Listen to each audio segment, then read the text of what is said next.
Conjunction episode. The tale of a star centuries ago, long ago. Something star-like floated high up in infinite Dendrogram's night sky. It was best described as a jet-black mass of rock hanging in the border between outer space and the planet.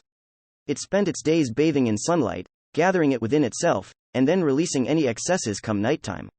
The light emitted allowed it to blend in with the countless stars brightening the night sky, and because it didn't seem to belong to any constellation, the astronomers of that era often described it as a vagrant star. That term couldn't be less fitting. It was no star, but a type of monster. An elemental, to be precise. It wasn't even special enough to wear the crown of UBM. Though the fact that it had never seen others of its kind might have made it unique, it wouldn't have come as a surprise if it had been discovered that others like it were floating around in other skyscapes. But its mind was much like that of a plant, so the existence of its kin, or lack thereof, didn't bother it at all. It merely bathed in light during the day, and shone as a star during the night, paying no heed to anything around it and displaying no signs of consciousness. No joys or woes, no friends or foes, it was a being made up of nothing but itself. However, it eventually underwent a major shift. It was caused by a light. Not one coming from the starry skies above, but from the planet down beneath. For a shine coming from below, the light was unusually strong. So much so that it entered the creature's field of vision and caused it to become something entirely different. What it actually saw was lost to all but itself, but the sight's effect on it was very clear. It stopped being a mere decorational object up the night sky. Neither rock nor plant or animal, it became an entity. It became the epitome of fear. Thus, with great dread in their hearts, the people began calling it Blacksky. Chapter 1.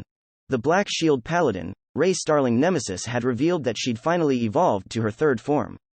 The long month of waiting since the battle against Gardronda had finally paid off. I wasn't really sure how to feel about just waking up to this, though. It felt so anticlimactic. Well, sure, I didn't want all our evolutions to be as dramatic and intense as the first one, but at the very least, it could have come after a battle or something, like the evolutions had for Rook and Bobby. I mentioned this minor peeve to B3, and according to her, evolutions that happened while the master was sleeping weren't all that uncommon. Sometimes, embryos needed a bit of time to do the required processing, and the completion could easily coincide with the master's sleeping. Basically, not every evolution was as flashy and instant as our first one. B3 also added that evolutions like this often happen when you have more than enough experience and growth energy, but you aren't sure what kind of direction you want your next form to take. That fit my situation. I was 2 forms behind Rook, so I definitely had more than enough EXP and energy. And the fact that the evolution had finally come could only mean that the direction had been set. Anyway, let's check it out, I thought. I wonder if it'll have a theme. Undead? Demonic, perhaps? I was probably just imagining it, but I thought I heard my right Miasmaflame Bracer respond with, "You have a demon right here, you know?" Then we had breakfast and went outside to test the new form. The sun was shining, there wasn't a cloud in the sky, and a pleasant wind caressed my cheeks. I couldn't ask for a better day for this. We were standing on the Shijima family's grounds. While we were eating breakfast, I'd asked Farika if we could use this place. She'd gladly allowed it, but she'd also asked us not to turn the lawn upside down. Though Shijima was gone, Farika was doing her best to make sure both he and his mount, Gringham, would feel right at home when they returned, and we had to respect this sentiment. "You ready?" I asked. "Yes," replied Nemesis. She was currently in her first form, a greatsword, and I was about to turn her into her third. With us were B3 and Louis, who seemed visibly intrigued. Farika couldn't join since she had work to do at home. Nemesis, third form. Form shift? For reasons unknown, I couldn't hear her say the name of the form. It was as though it was drowned out by noise. "Wait, Nemesis, what did you just, oh?" She finished transforming while I was still confused by her words, so the thing she became caught me off guard and made me lose my balance. Whoa, I was now holding Nemesis in her third form. From the very first glance, it was obvious that it had a completely different nature than the other 2 forms. While the greatsword and the halberd were clearly weapons, this was an object large enough to cover me whole. It was a giant, circular shield. "First it comes when I'm asleep, and now this," I muttered. "This evolution is surprising in more ways than one." "I share your sentiment completely," said Nemesis. "The Black Shield is apt for this form, I'd say." From a greatsword to a halberd to a shield? Honestly, I wasn't seeing the connection here. I grabbed its lengthy handle and tried moving it around. Sure enough, the feeling was completely new to me. Handling a shield was nothing like swinging a sword or a halberd. B3 had told me that mid-sleep evolutions often happened when the master couldn't decide the direction he wanted the next form to take. If there was any truth to that, this form might have become a shield because I'd watched B3 fight Rosa. It had left an impression on me. Then again, many of my battles so far had made me wish I had a means of defense that, unlike counter-absorption, wasn't limited by the number of uses, so this result might have been influenced by that. Though, if it actually considered my wishes, I'd have preferred it if it gave me a means of dealing with hopelessly distant enemies, I muttered. Again, I share your sentiment, Nemesis sighed as I recalled the time I had gone through a certain training course. It was a standard morning in Gideon. I was going around looking for my acquaintances and asking if they were free enough to spar with me. When I chanced upon Marie, she asked, "Would you be willing to try an odd type of training?" Odd. How? I asked. Odd in that it allows you to experience something no duel may give you, a battle against a long-ranged enemy. I totally understood what she meant. Through my sparring, I've learned the impact counter technique, credit to Rosa for that name, and many other things. However, because I'd only sparred in arena barriers, where the area was limited and my opponent was obvious, all of my new tricks could be applied only to face-to-face single combat. Marie told me that all of that training could cause my skill as a player to become biased toward a select few situations, and she suggested this training to make up for that. The design was simple. We first went outside, away from any barriers. She created enough distance between us that I couldn't even see her, and then she started attacking me, taking care to keep me alive. She said that I was free to fight back, so I got all fired up and readied myself for what I thought would be an exciting battle. Instead, I got a cold dose of harsh reality. I couldn't do anything against her. Sure, I could defend against her attacks, but I couldn't launch even the simplest of counters. Marie attacked me from distances I couldn't hope to reach and moved at speeds I couldn't follow, even while riding Silver. The training ended without me landing even a single hit on her. Considering I'd been doing relatively well in our arena spars, this result came as a bit of a shock. As a result, Nemesis and I became aware of just how weak we were against long-ranged attacks. I had no means of defeating anyone who constantly stayed at a distance I couldn't reach. Marie was fully aware of that, and she'd given me this training as a practical reality check. With this realization, both Nemesis and I thought the exact same thing. I hope the next evolution has a ranged attack. And yet, what we actually got was a shield, pretty much the opposite of what we'd wanted. This made both of us somewhat disappointed, but not enough to complain about it. If anything, the fact we'd finally paid the price for the first evolution and reached the third form was a cause for celebration. So, I spoke up. "What skills do you have?" "This form can use counter-absorption," she replied. That goes against one of my earlier assumptions, but I guess it fits. It's a shield, after all. Does it get more uses? Alas, no. Though, I feel as though it became slightly more hardy. It's 1.5 times tougher, I believe. If that was true, it meant that a single counter-absorption could now sustain 300,000 points of damage, which was pretty big. For perspective, it could now take a punch from Shu. His kicks would still be beyond it, though. So, what are the other skills? I asked. It's not just counter-absorption, is it? I don't know, she replied. Excuse me? What do you mean? I asked. Exactly what I said. I don't know the other skill. It's there, most certainly, but I don't know what it is. I had no idea what she was implying, so I brought up the menu and took a look at the embryo section. There, I found this, skills, counter-absorption LV3, analyzing, what the hell? I exclaimed. The form name and the unique skill were both unintelligible, and the skill's effect was still being analyzed. Nemesis, you mentioned some bad news. Is this it? Indeed it is. I've evolved and gained new powers, but not even I know what they are. How does that even happen? Despite my words, I had an idea why it had turned out like this. Nemesis's first evolution had involved some sort of mystery function. It had greatly extended the time until she evolved again, and it wasn't unreasonable to believe it had also influenced the result. Upon closer look, I noticed that the shield was different from the other forms in more than just shape and purpose. First, the lack of a black aura. With the greatsword, it came out from the hilt and wrapped around my arm, while with the halberd, it flowed out of the back of the axe part. The third form, however, didn't have it at all, making it look like a normal, albeit huge and somewhat extravagant, shield. Second, it wasn't exclusively black. Its front had silver lines and curves forming a five-sided pattern. There was nothing like that on either the first or second forms. It says, analyzing, I spoke up again. How long will that take? It could be done today, but that might be too generous an estimate, Nemesis replied. Picture yourself being given a paper of text in a language you have never seen or even heard of. You are also given a dictionary and have to translate and read it all. Oh, and the dictionary translates not to Japanese, but English. That is how this process feels. That's some weird homework you got there, I raised an eyebrow. Whatever the case, it was safe to expect to see it revealed within the next few days. I was about to let it go and just wait, but then B3 gave a comment. Even if the analysis isn't complete, you might reveal the skill by using it correctly. What do you mean? I asked. I know someone who also had to wait for a skill to be analyzed, and the analysis sped up when he tried using the new form in various ways. Once done, the resulting skill turned out to have an activation method similar to one of the actions he tried. Oh, so making the movements that activate the skill can make the analysis faster, huh? Borrowing Nemesis's description of the process, it could be likened to a Japanese translation of the text. Anyway, I knew what I had to do now. Wait, Ray, what or why? Nu ha ah hhhhhhhh. Ignoring her words, I mustered my strength and threw Nemesis as far as I could. You fool, you unbelievable imbecile, she cried. Sorry, that was definitely my bad. Unfortunately, she happened to land in a local farm's field. All covered in mud, she returned to her human form, hit me with an intense dropkick, and drowned me in vocal fury. Why did you throw me? Who do you think you are, Captain America? Well, your third form was probably influenced by B3, so I thought that it might be related to throwing.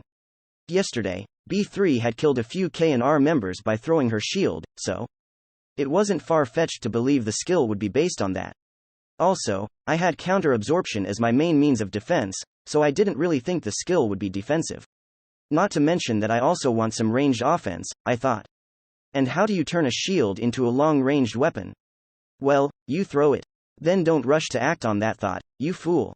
At least tell me about it and throw me where it's safe. Again, sorry, I really regret that. I just decided to throw her where there weren't any people, and it happened to be a muddy field. So, should I polish you? I asked. Even her human form was covered in mud. I do hope that cleaning her in her weapon form will clean all her forms. Be thorough, she said before returning to her black shield form. I held her with my prosthetic, reached into my inventory, took out my cleaning supplies, and began polishing her. You seem used to this, commented B3. I'm sure I do. She always asks for this after we fight undead and stuff like them. It makes me a bit jealous. My embryo is more territory than any other type, so I can never touch it. Oh, yeah, now that you mention it, it did seem pretty territory-like. That means that all 3 SID members have embryos of that type. Who told you to stop? Nemesis asked grumpily. Okay, geez. I went on to polish her for the next 20 minutes, making sure to be as thorough as possible. We decided against doing any more third form tests. Nemesis fervently insisted on analyzing the unintelligible skill by herself, and I wasn't in a position to argue, nor did I feel inclined to, really. With that entire matter pushed aside, we decided to focus on why we'd come here in the first place, gathering information for the purpose of finding Mr. Shijima in real life. We approached Farika with the intention of asking some questions about him, but, I'm sorry, she said. I have to mend these clothes before noon. Apparently, she had a needleworker work order with today as the deadline.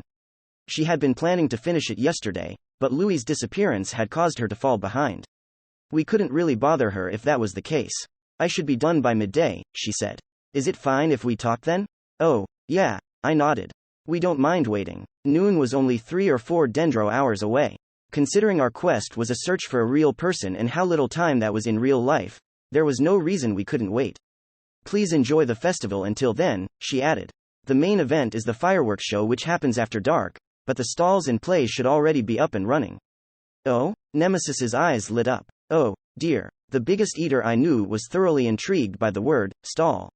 Like, I knew she was hungry after skipping on dinner yesterday, but it didn't stop me from fearing for my wallet. But man, she sure is a gluttonous creature, I thought. Nemesis, are you familiar with the concept of the 7 deadly sins? I asked. Indeed I am, she nodded. It has nothing to do with me, however. Really? What's with that tone of yours? Continuing to banter like that, we made our way towards the stall-packed Main Street.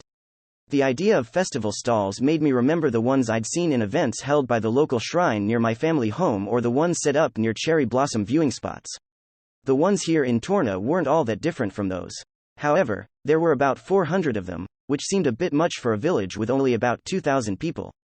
As I bought crepes for Nemesis, I asked the shopkeeper why there were so many stalls, and he said that many of their owners were merchants from Altea who'd come here just for the festival.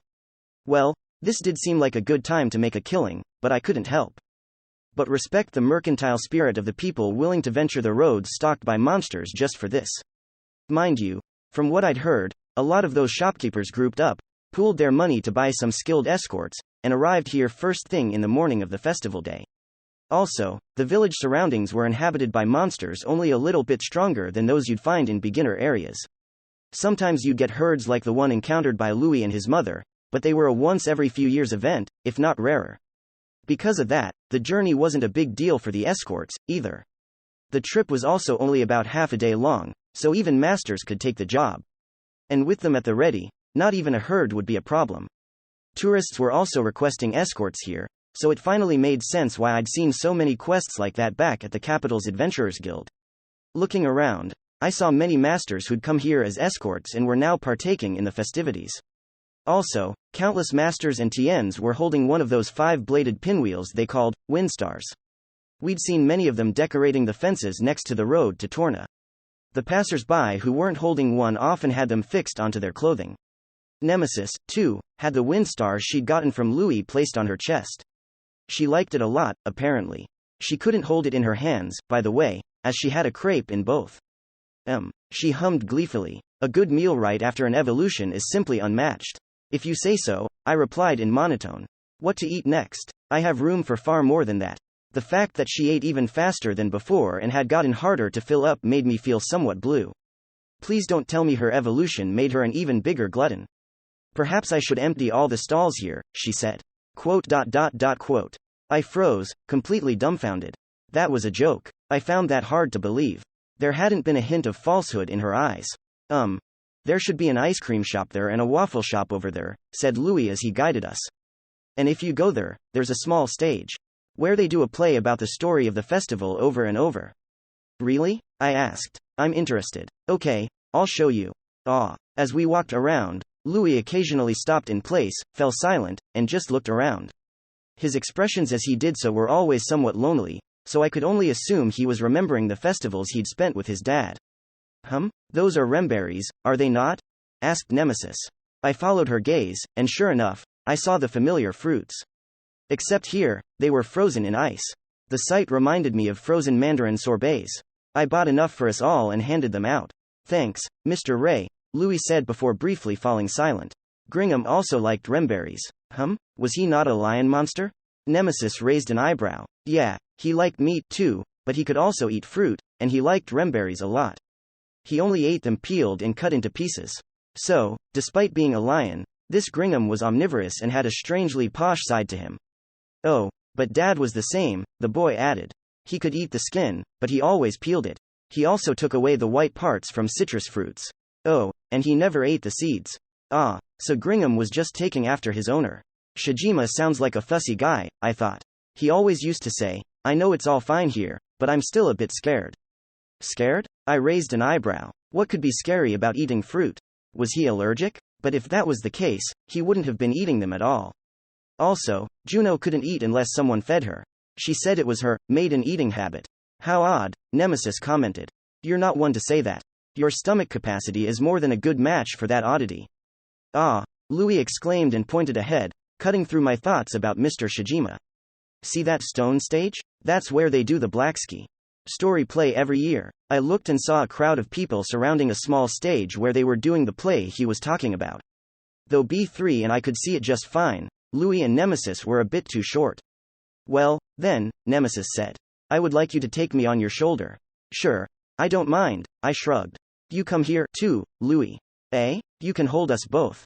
Easily. I took them both, placed them on each of my shoulders, Louis on the right and Nemesis on the left, and held them by the thighs so they wouldn't fall. As I was now, I had STR bonuses from Nemesis, my Miasma Flame bracers, and a 1.2x STR accessory I'd gotten from the gacha, among other things, bringing my total STR into the quadruple digits. I was literally stronger than a 100 normal men, so holding 2 children on my shoulders was nothing to me. Ray, let me remind you that I am a lady, not a child, Nemesis put in. No talking during the play, please. Jean. Anyway, we were ready to watch the play, and thankfully, it was just about to begin. A tale of olden times long, long ago, Torna was a farming village far smaller and far more peaceful than it was now. It was always caressed by gentle winds that made its windmills busily creak and turn, for hours and days on end. But one day, the peaceful village was overcome by blackness. It was a flying monster that came from the eastern sky. It ate the light of the sun, the shine of the stars, and everything else that was bright, making everything around it pitch black. Seeing the blackness up above, the people were filled with fear and cried, "It's a black sky." The Blacksky ate everything that was bright, looked down on the ground from the heights of the heavens, and laughed as it brought chaos and suffering as it pleased. All humans and beasts who were seen by Blacksky were turned into torches, and then consumed. The people were too scared to be seen, so they closed their doors and windows and stayed in their homes in absolute darkness.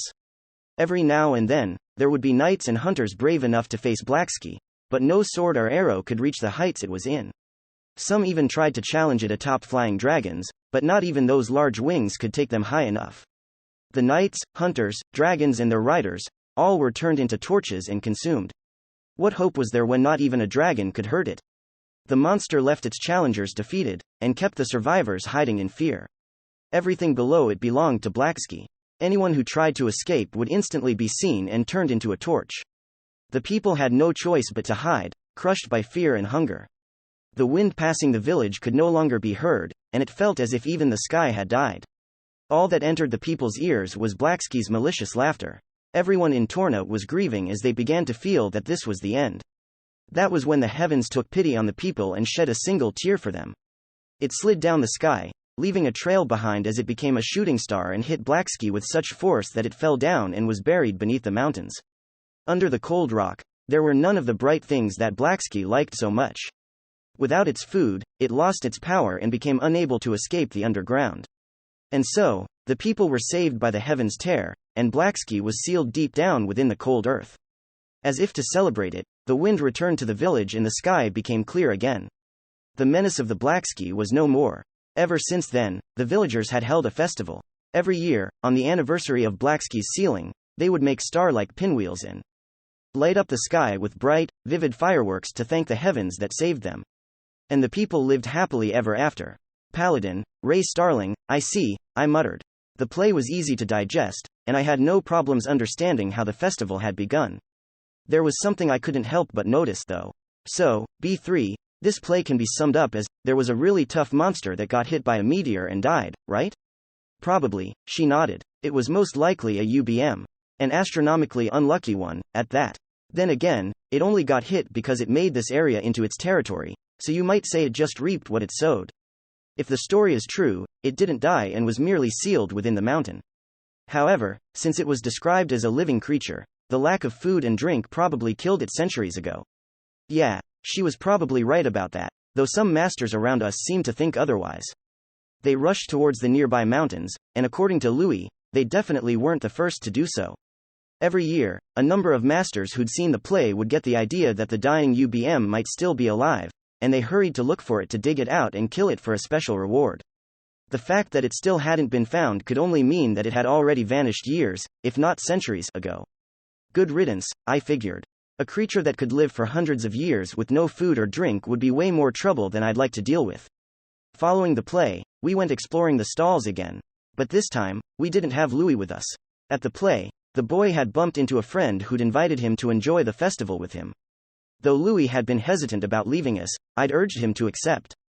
We could find our way back to Farika without his help, and I thought that maybe playing with a friend would lift his spirits. Poor little guy seemed really down about his dad not being here. Anyway, there were now only 3 of us, Nemesis, B3, and me. Are you thirsty, Ray? Asked B3. Ah, a bit, yeah, I nodded.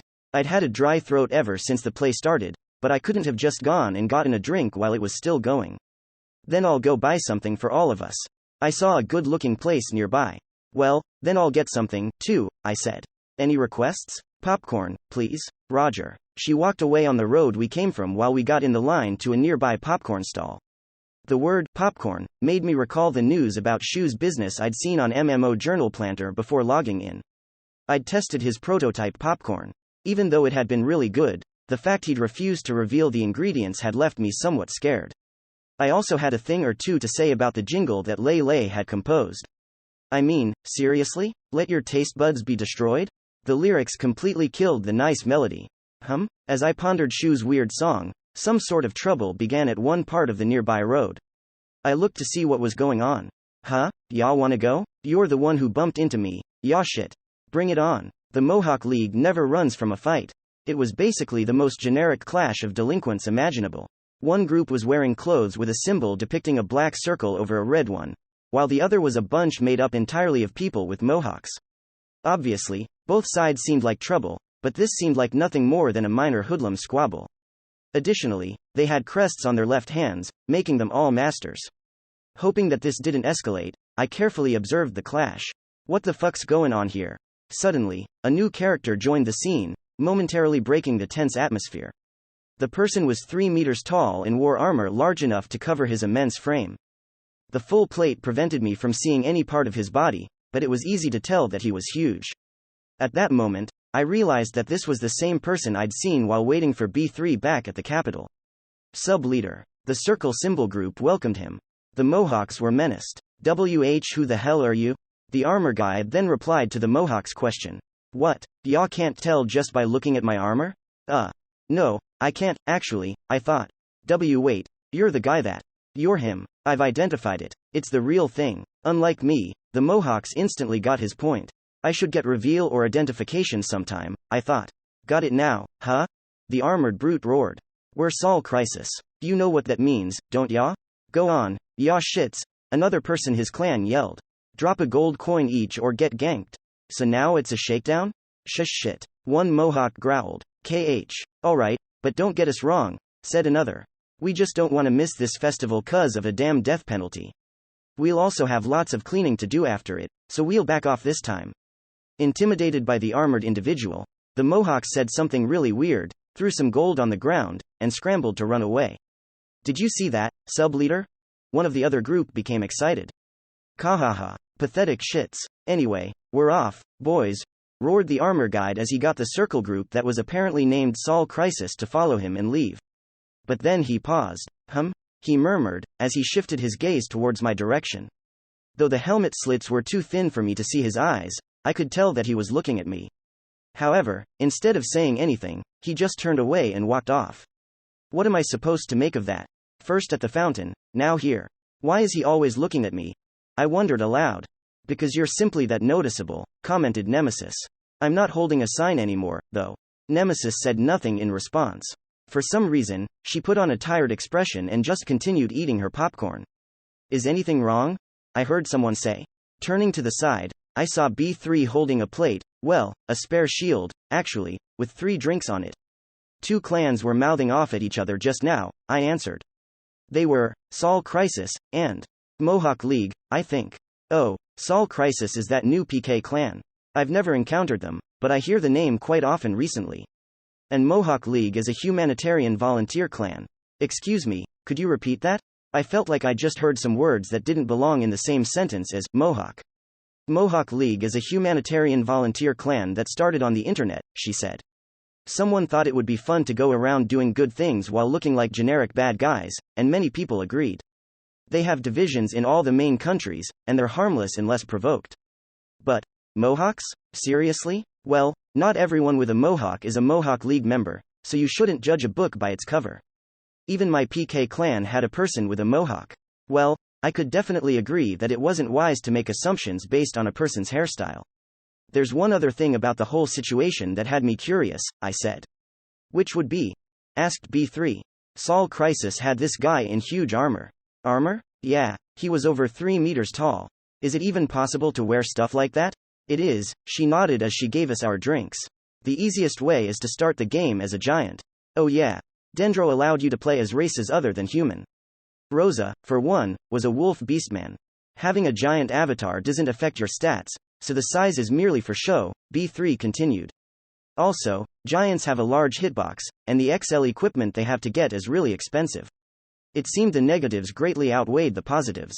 Also, the high-rank job, full armor giant, allows you to wear armor that's too large for you as long as you have enough STR. I'm guessing that's the armor version of your shield giant job, I commented. But wait, even if you have the STR to wear large armor, wouldn't you still have lots of empty space inside it, making it hard for you to move? Full armor giants have the armor adjuster skill. It fills the empty space with a force field that feels much like highly viscous air, allowing you to move without minding the size. I would say it's highly similar to powered armor from sci-fi movies. Oh, this world sure has some convenient skills, I thought. Also, B3 seemed really knowledgeable about that job.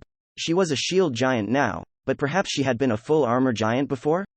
Then again, B3 was versed in data relating to the game, so it was only natural for her to know about other jobs.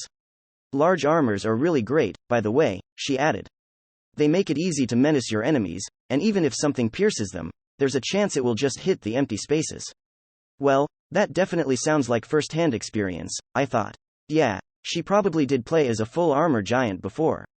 Though that means nothing when something splits your head in two, she sighed and put on a distant expression. Did she remember something she didn't want to? When are we doing it? After the festival should be good. Someone might get in the way if we go now. If the K&R shits didn't cock it all up, we'd have done it on the road. It's not all bad, though.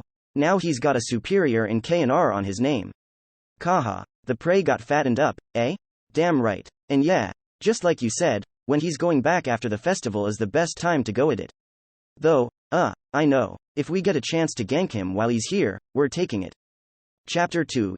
Ichiro Shijima Paladin, Ray Starling. By the time the sun was exactly south of us, we'd already experienced most of what the festival had to offer, so we decided to return to the Shijima family home. The fact that the sun was south during noon meant that this continent was in the northern hemisphere, but since it was also the only continent in the game, that didn't matter all that much. Welcome back, said Farika, seemingly done with her work. Where's Louis? We ran into one of his friends, and they went off to play together. I see, she sighed. I couldn't really understand why, but there was relief in both her tone and expression. Would it have inconvenienced her if Louis was here with us? I'm sorry, but I still have some mending to do. Just 2 more articles of clothing, and I'll be free to help you. Ah, that's fine. Please don't mind us and focus on your job, I insisted. And so, B3 and I ended up having to wait a little more. Nemesis felt that she could make some progress in the new skill analysis, so she returned to the crest and focused entirely on that. I thought of whiling away the time by talking to B3, but I noticed her taking a metallic cylinder out of her inventory and holding it tightly in her hand. Upon closer inspection, I realized it looked somewhat like a bullet cartridge. What's that? I asked her. It's an add-on item for a piece of my equipment, she answered. They have to be filled with MP before use, and I neglected to fill this one. I figured I'd do it while we wait. An add-on item. Why don't I recall her using it in her battle against Rosa? I pondered. Well, knowing her, she probably just wasn't using the equipment she mentioned. From what I can tell, she switches between her countless shields all the time, so the item might have not fit the situation. B3 and I continued to chat until Farika completed her work 20 minutes later. Then it was time for us to get to the matter at hand. The 3 of us sat around the living room table, B3 and me on one side and Farika on the other. B3 didn't waste any time. Now, let us ask you some questions. 2, to be exact. First, did Mr. Shijima ever say anything about his life on the other side? And second, did he do anything odd shortly before he disappeared? Before that, can I make something clear? Farika asked. Certainly. I don't believe there's a need to search for my husband. Eh? I voiced my confusion. What was that supposed to mean? Shijima, her spouse, had been gone for half a year now. Why would she be against searching for him? But since Louis wants it, I am willing to tell you about him. Please do, I said. Farika nodded, and then she began telling us what she knew of the man. About Shijima. Farika's first impression of Shijima could be summed up as a man who gives far too much. Their first meeting was the dramatic moment when she and her son Louis were attacked by monsters in the Fatal Mountain Pass. Shijima appeared out of nowhere, fended off the horde of beasts, and saved both of them, which was more than enough to make him a savior figure in her eyes. But that wasn't even the only thing he did for them. Shijima showed no hesitation as he used his own healing items to give Farika a first aid treatment, and he happily volunteered to guard them on the rest of the way to Torna. Once they arrived, he helped them move into their new home, as Farika's leg injury made it a challenge. He even called a black-haired bishop he knew to take a look at her leg and heal it. After that, he continued visiting them at least once every 2 weeks, never neglecting to bring treats they enjoyed. In a word, his consideration for them was excessive.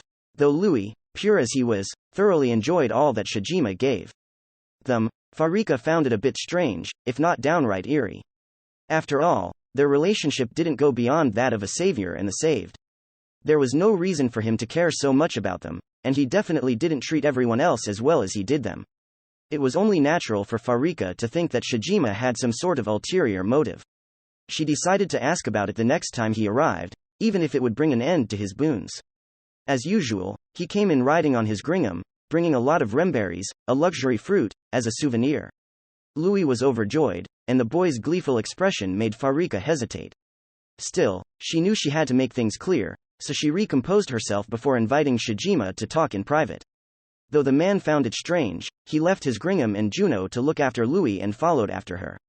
Once they were alone, Farika got straight to the point and asked, "Why do you look after us so much? What do you want from us?" Upon hearing her words, she regretted using such blunt language. The words got her point across, yes, but she felt that a bit of sugarcoating wouldn't have hurt. Overly blunt or not, the words were honest, and Shijima instantly understood her question and why she asked it. For some reason, the man's expression became regretful. "I'm sorry," he apologized. "I didn't mean to make you uneasy." Farika couldn't understand what made her deserving of an apology. "You're right," he continued. "I went a bit too far. I'm sorry. I just don't know the standard when it comes to this." Another apology. It truly seemed as though he felt that he'd made a mistake. "When it comes to what?" asked Farika. "I don't know how much I have to do for someone when expressing gratitude." "Gratitude? Who here is deserving of gratitude?" "He's the one who saved us," she pondered. The words he spoke next completely blew away that thought of hers. "I only wanted to thank you for saving me." Those words made her doubt her ears. She and Louis were the ones who had been saved by him, not the other way around. His words didn't stop there, however.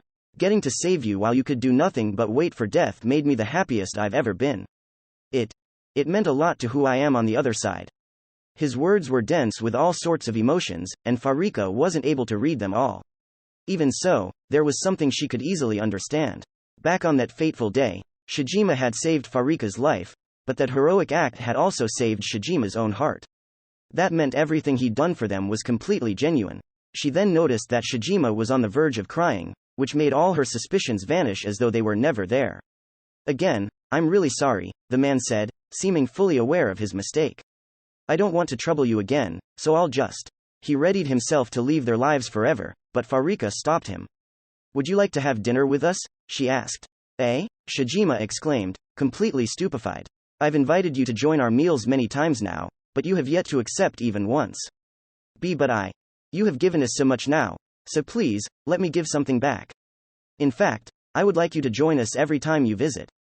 "Miss Farika, you gave us your thanks, so now let us give ours," she beamed, making Shijima smile in return. "Please wait while I prepare something." "Oh, I should get Louis to help me." May I help, too?" the man asked. "Of course. Please do." A short while later, Louis and Juno came back home to find Shijima and Farika preparing food together. Shijima seemed completely inept at it and made many mistakes, but both he and Farika were clearly having lots of fun doing it. Though Louis found the sight strange, watching them laugh together made him happy.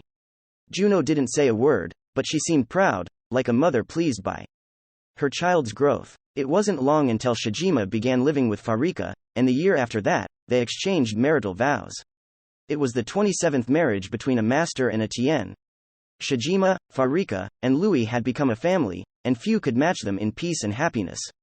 Though Shijima was Farika's second husband and Louis' stepfather, there was little to no distance between them. Biology didn't stop them from being a natural family. Until a major change happened in their lives, Farika became pregnant. It took a while for her to realize it. At first, she merely thought that she'd eaten a bit too much and that it was showing. No one could blame her. After all, she'd thought that masters and tiens couldn't produce children. But her stomach grew larger with every passing day, and she eventually got her first morning sickness. She'd been with child once, so she quickly realized that yes, she was pregnant. Even the doctor said that there were no two ways about it. Farika was going to have her second baby. It made her happy beyond words. Even though Farika loved Shijima and didn't want anyone else but him as a husband, she'd always thought that their family would never grow bigger.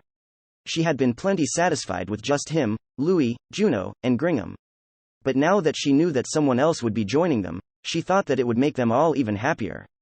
Besides, she really wanted to see Shajima's joyous face when he heard the news. She returned home and announced her pregnancy when they were all having dinner. Louis was unreservedly gleeful. Juno didn't say a word, but she congratulated them with applause. Shajima, on the other hand, was crying. There was pure happiness in those tears, but at the same time, Farika felt as though he was lamenting something. Being his wife for over 2 years had made her perceptive of such things. That night, the two of them talked in their bedroom. Shajima repeatedly thanked Farika for bearing his child, but then, he spoke a resolution. Farika, he said, I have something I must do on the other side. Is it related to our child? She asked as she caressed her stomach. He nodded vehemently and said, if I want to meet our baby, I have to go through a certain trial.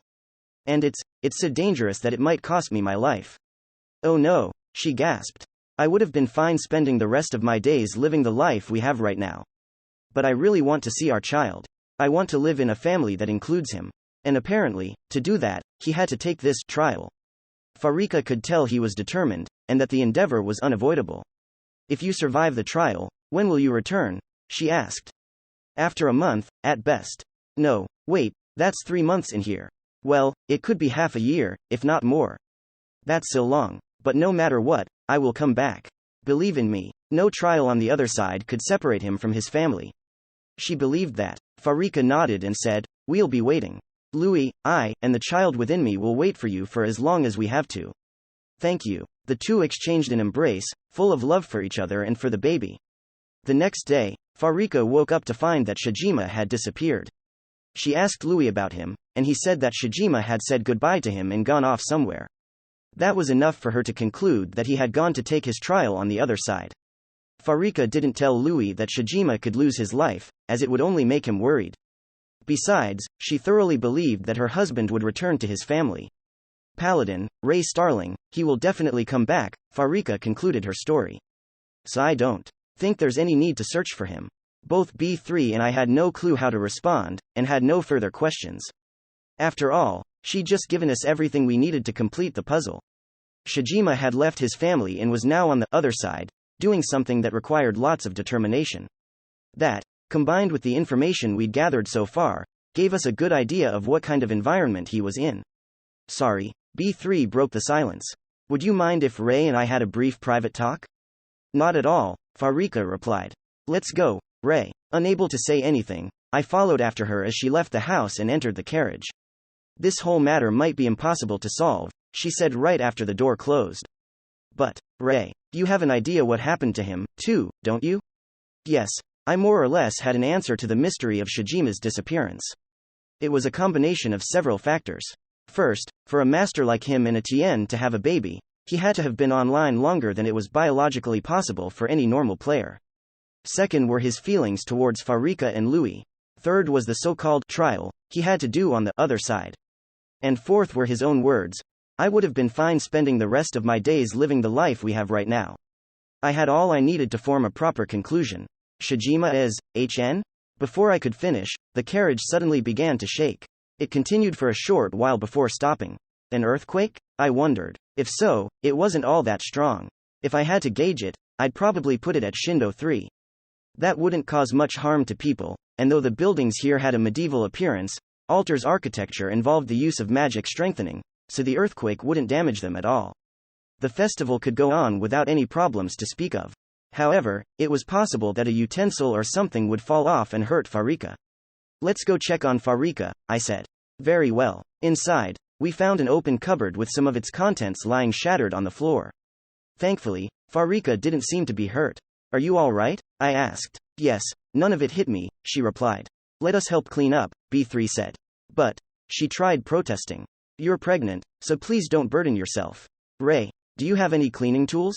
I do. We each took out a broom and dustpan and began cleaning up the shattered tableware. By the way, my broom and dustpan came from a cooking set I'd hit on the gacha. Weird to see something I'd thought was a bad roll becoming somewhat useful. I gathered the shards into the dustpan and put them in an empty bag. Huh? I noticed something mixed in between the shards. The things that had fallen out weren't just plates, so it wasn't strange for there to be more than porcelain. However, that particular piece struck me as odd.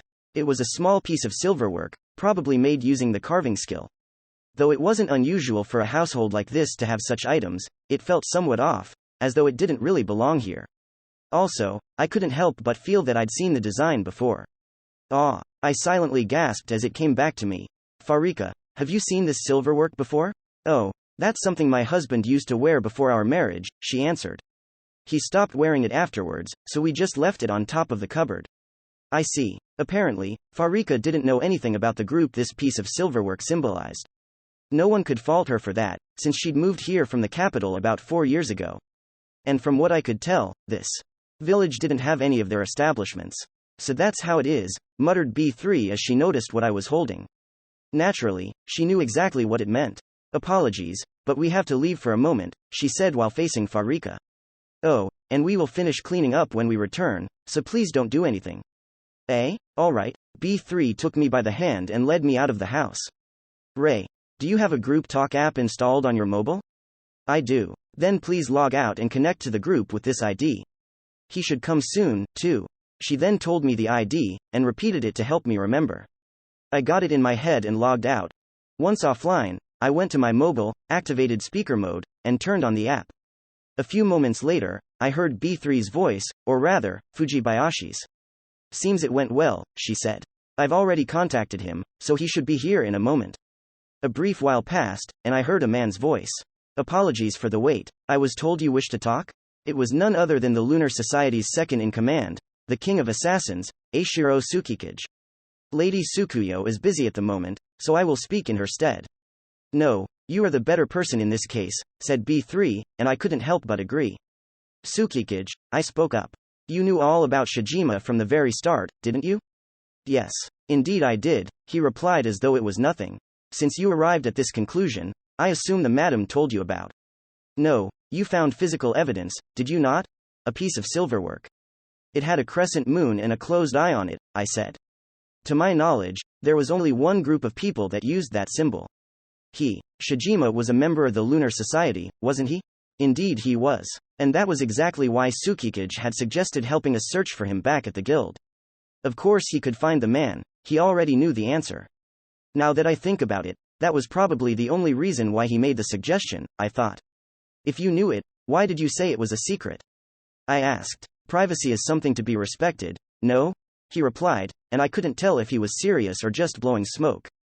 Alright, fine. But there's something I want to know, no matter what. Please, do ask away. How's Shijima doing? That is private information, as well. But then again, there is no reason to hide it at this point, he said before momentarily falling silent. Very well. Allow me to explain it all from the beginning. When this is over, you will know his background, and his relationship to us. Interlude. The awakening torn a village, outskirts, underground, it awoke. Not because of the recent earthquake, no. The earth's rumblings were of no consequence to it. Even so, there was no denying that its awakening was related to the quake.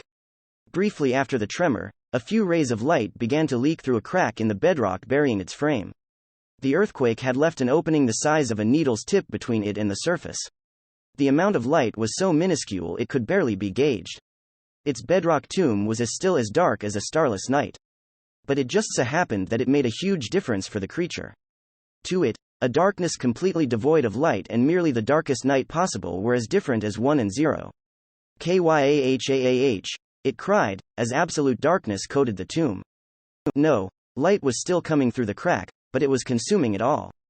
Kyahah, it cried, cackled, as it ate more light and turned it into energy. It had slumbered for 300 years.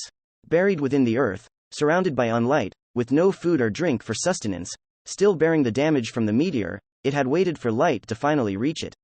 Like a hibernating animal, or perhaps a corpse, it had silently waited, unknown to anyone. Now, this monster dreaded as ancient legendary, had tasted its first light in centuries, and it couldn't have asked for a better appetizer. The once slumbering entity would soon turn the above-ground festival into a feast. Chapter 3. The real Eiichiro Shijima. The tale of a certain man is of already mentioned. Eiichiro Shijima is one of our adherents. Although young Louis does not recall it, Lady Tsukuyo and I met his family a while ago. After all, Mr. Shijima was the leader of the Lunar Society's battle unit. We even went to congratulate him after he married Mrs. Farika. Now then, of course we know of Mr. Shijima's current whereabouts. But before I reveal them to you, I must tell you about everything else. From the beginning to the end. First, allow me to tell you of the Lunar Society's origin. Now, patience please. No need for anger. I assure you, this is relevant. We cannot omit it if we wish to talk about where he is now. Now, I'm certain Fujibayashi already knows this, but the Lunar Society was founded nearly a century ago, in post-war Japan. At the time, Lady Tsukuyo's ancestor and the person who would go on to become the founder of the Lunar Society, Master Gesei Fuso, was working as a doctor. As you surely know, the post-war period was a very dark time. People lacked the materials they needed to recover from the damage, and death was with them at every step. Some had battle wounds that grew more severe with every passing day, some became ill due to malnutrition, some turned mentally or emotionally ill and attempted suicide, and some were even worse. In a word, it was hellish. Master Gesei is said to have been a kindly doctor who treated people regardless of profit. That, of course, attracted many patients to him, many of which brought even more death. Countless people lost their lives. Even those who could have been saved in optimal circumstances died because of a lack of food or medicine. Eventually, he came to notice the abject despair in many of their eyes. Some say that health is a state of mind, and if there is any truth to that, then the patients had a terminal illness. Their hearts were as good as dead. Being the doctor that he was, Master Gesei spent a lot of time pondering how to help them. At the very least, he wanted to give them hope. Sadly, it was an age when there just weren't enough material goods to remove their illnesses or hunger, the cause of their despair. Japan would need more time until it was back on its feet. So, he figured that, if there was no hope here, he had to envision a different world. Even if the material world couldn't save them, he could still try to save their hearts. Escape the shackles of flesh and betake yourself to the true world of souls. Embrace this free world and celebrate your liberty to your soul's content. As you are aware, those are our teachings. Those teachings are what started the Lunar Society. Our doctrine tells people that even if their bodies are impaired, their souls are always free to dream of a world where they're unbound. It was pure escapism, an idea based in fantasy, if not delusion. But even so, it made people think in terms their souls, effectively keeping their minds from yielding. Indeed, our teachings can be rephrased as, let's feel good by thinking of nice things. Many call it cult-like, but that's all it is. It's no different from modern mental health seminars. Admittedly, the economic progress over the past century has turned Japan into a wealthy nation, and it's hard to fault anyone for calling us a cult. Eventually, we gathered not only patients who had lost all hope, but also youths who were pessimistic about their futures. Being the current spiritual leader, Lady Tsukuyo often worries if the foundation presented by Master Gesei suits the modern world. Things have changed a lot over the years, after all. If she's worried about her cult state, she should reconsider kidnapping people, you say? That's unavoidable, I'm afraid. Lady Tsukuyo's personality and disposition as a woman are a different matter than her worries. The way I see it, she wishes to have someone she has taken a liking to at her side. Ha ha ha, you're right. Truly, that doesn't change the fact that it's a bother to you, Mukudori. Back to the matter at hand. Even after founding the Lunar Society, the Fuso family continued to run a hospital. On the surface, it had nothing to do with our organization. Additionally, it specialized in something different from most hospitals. The term for it was terminal care. It operated with the purpose of caring for those ailed by the worst of illnesses and letting them live out their final days in peace. But of course, if it was possible, we never neglected to focus on prolonging the patients' lives or curing them altogether. Mr. Ichiro Shijima was one of the hospital's patients. Before you make any assumptions, we did not urge him to join us in his moment of weakness. He was already an adherent before his disease worsened, and when it did, he was taken to the hospital. Indeed, we are not that dirty. The Lunar Society avoids doing anything that could get us arrested. Honest. The fact that you're emphasizing it makes you look suspicious, you say? Please, there's no need to think that. Anyway, let us go back to Mr. Shijima. He was suffering from an incurable disease that set a limit on his remaining lifetime. He had been ardently seeking a cure ever since he was young, but alas, he had no luck. 4 years ago, our time, he joined the Lunar Society. He probably saw it as a good way to divert himself from his imminent death. Wasn't his family against it, you ask? The circumstances of his upbringing are personal information we are not allowed to reveal, but we can tell you that he had no living relatives at the time of his joining. What matters is that he joined and became one of our adherents. We have a century of experience at diverting people, so I would like to believe we were able to ensure that his last 4 years weren't burdened by fear of death. Yes, you heard it correctly. He joined us 4 years ago, when he had 4 years left to live. At the time, the present day was going to be his absolute limit. Oh, but 2 years ago, they discovered a means of curing his disease. However, it had only a 10% chance of success. It was the type of treatment that the body could vehemently reject, resulting in an instant death. Yes, he chose not to go through it back then. He was continuing to live through his final days, trying to divert himself from his upcoming death, when a certain turning point changed his life entirely. It was the release of Infinite Dendrogram. By the way, you too, where do you think the true value of VR lies? Oh no, I'm not trying to change the subject. This is an important preamble to what I am about to say. Well, what do you think? Of course, I'm not talking of failures like Next World, but fully complete, dive-type dream games like Infinite Dendrogram. Yes, the best VR transfers the 5 senses to the virtual world. This means that even those whose bodies barely function can dive and experience being healthy as long as their brains and thoughts work as intended. Because of this, at the turn of the millennium, we at the Lunar Society began looking into and funding VR technology.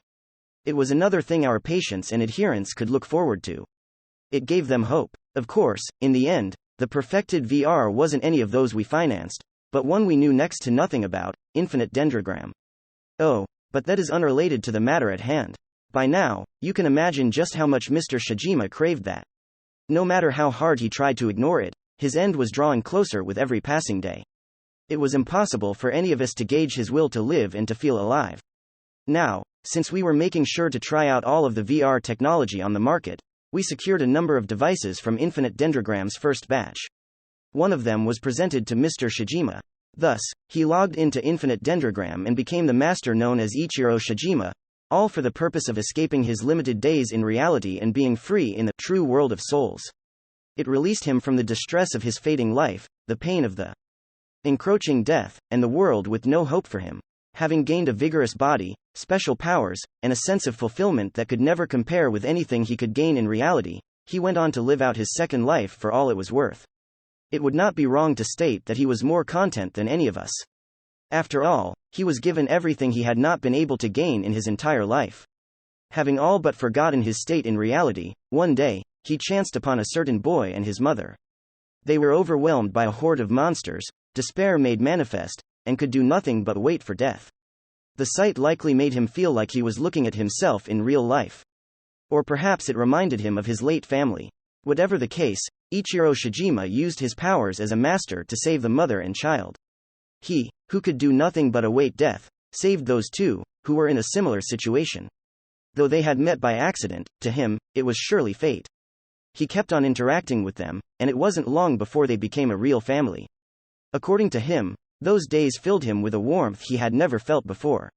Yes, those are his own words. Exactly as I heard them. After that, he went on to be blessed with a child, which was another thing he couldn't experience here in the real world.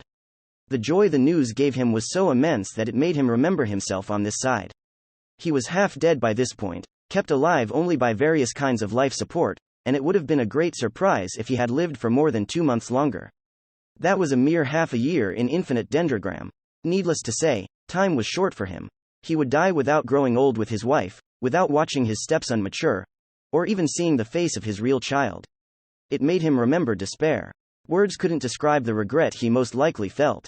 However, it wasn't enough to break him. He found new hope when he remembered the treatment he had once refused, and this time, he decided to take it. Of course, the illness had progressed since then. The chance of success had dropped, and it was a question whether it even reached 3% now. He needed a miracle for it to succeed. Even so, he was determined. Lady Tsukuyo and I both asked him, why? He responded, for a future where I live with my family. Thus, he went on to return to reality and underwent the treatment. With that, the story ends. How did it turn out? You ask. You likely already know, Mukudori. Miracles are only miracles because of how infrequently they occur. Torn a village after parting with his friend, Louis began to walk back home. One of the festival's main events, the Windstar Dance, would soon begin at the village's plaza, and he wanted to go there with his mother. It was an event where families or lovers paired up and danced to their heart's content. Many from the other side would call it a folk dance. Last year, Farika had danced with Shijima, while Louis had danced with Juno. Sadly, Gringham hadn't had a creature to pair with, not to mention he was too big, so he'd ended up just watching the event. Remembering the somewhat downhearted look on the lion's face made Louis giggle. Then he remembered Shijima's excited dancing as Farika led him. Combined with memories of Juno's weird choreography, it brought a pleasant warmth to his heart. This year, however, Shijima wasn't with them. That meant that neither Juno nor Gringham could be here, too, as they were his embryo and mount. Farika, being pregnant, couldn't dance, either. Even so, the Windstar dance, and the rest of the festival in general, was an event that reminded Louis of the fun times with his family. If nothing else, he wanted to watch the dance along with his mother. Even if they couldn't dance this year, he hoped that his whole family would be there next time. Farika, Shijima, Juno, Gringham, and his soon-to-be-born little brother or sister. Huh? He exclaimed, stopping. Something strange was entering his vision. It was a mountain not too far from the village. A flash of light burst out of one of its corners, and a short while later, a black object broke out of there and rose towards the skies. It sounded a voice that could disturb the sanity of anyone listening. Kyahahahahahahahahahahah. Paladin, Ray Starling. Right after our talk with Tsukikage, we logged back into Infinite Dendrogram. We talked for about 30 minutes, which was an hour and a half in the game. The sun was still high up, and the festival still had a lot going for it. But neither I nor B3 were in any mood to enjoy it any further. Quote. We were both completely silent.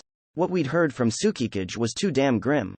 Louis was searching for his dad, while Farika was awaiting for her husband to return. But the cold, harsh truth was that they would never see Shijima again. This leaves a bad taste in my mouth, I muttered. Looking back on it, we could have predicted this when Farika suggested that we not search for him, commented B3. She already knew that Mr. Shijima was risking his life for something on the other side. And the fact that he isn't back yet means she probably realizes what happened to him. I guess so. In Infinite Dendrogram, masters were immortal. But back in reality, we were only human, as prone to death as any living creature. That was one of the harsh truths of life. Even if she had a feeling he was dead, B3 continued, she could still believe he was alive somewhere as long as she didn't know the answer. Farika likely chose to merely wait because she wished to keep that hope alive. And that was exactly why she had been troubled by our accepting Louis' request to search for Shijima. Farika's feelings weren't unlike those of someone whose loved one had gone missing in some calamity or accident. As long as the body wasn't found, she could keep hoping he was alive. This reminded me of the time when the ship my sister was on had sunk in the Pacific Ocean. When I was told her death was all but certain, I'd cried my eyes out. Then, after a whole lot of grieving from us, she'd returned back home with a cheery, hello, as if it were no big deal. When we'd asked her to explain her survival, shocked to see her. Oh, I broke the wall of the sinking ship and swam around in the Pacific Ocean until I found another boat. I just didn't know what to make of her. Her existence was an enigma. That was only barely related to the matter at hand, but thinking of my sister lifted my spirits a bit. What shall we do, then, Ray? Asked B3. Well, we have to decide whether to tell it to them or not, I said, and sighed. Regardless of whether I did or didn't reveal Mr. Shijima's fate to them, it'd still give me a bad aftertaste. Both telling them the horrible news and hiding the truth from them were options that made me feel bitter, but I steeled myself. I'll tell them. Are you sure? B3 asked. Yes. If we don't tell them, they'll never learn the truth. Mr. Shijima's fate will be shrouded in darkness for the rest of their lives. If we didn't reveal it, they would never be able to properly part with him. They would forever be bound by the question of his whereabouts. It'll leave a bad taste in my mouth, it's cruel, and they'll probably resent me for it, but still, it's something that must be done. Despite my resolve, the fact that I would have to tell them of Mr. Shijima's death made my body shake. It scared me. The idea of giving them despair frightened me to no end. If that is what you choose, then it's probably for the best, B3 said. B3? I raised an eyebrow. You should be the one to decide this. I am not nearly as considerate of NPCs. Tien's, as you are. She looked to the festival off in the distance. Both Tien's and Masters alike were thoroughly enjoying the festivities. I am what they call a Ludo. To me, this is nothing but a game. I was silent. Same goes for Tien's, she said. In my eyes, they are merely highly advanced AIs. If it had been up to me alone, I never would have even answered the request. Learning the truth, I would likely have disappeared from their sight, never actually deciding whether to reveal it or not. But now, she momentarily fell silent and looked right into my eyes. But now, right here, I see someone who outclasses every player I know in terms of consideration for Tien's. You see them as lives, grieve for them, and sympathize with them. She walked over to me and gently held my shaking hand. So please, don't be afraid of your decision. There's no master who cares for them as much as you do. Her encouraging words had caused my trembling to fade. B3, I muttered. Thank you. A good senior helps her junior, she smiled in response. Thanks to her, I was now ready. It was time to go and tell them. To reveal to them the truth about KYAHAHAHAHAHAHAHAH. A maddened cackle suddenly resounded around us. It was akin to the sound of scraping glass, but it came out as laughter of the purest ridicule. What? I exclaimed and looked to where it came from, the skies above a nearby mountain. There, I saw Torna village, outskirts a few minutes earlier. Shit. The assholes at Sol Cree cost us a bunch of money. We've got to find something to make up for it. 10 odd masters were inside a mountain not far from Torna. A group of them stood out, as they all had mohawks.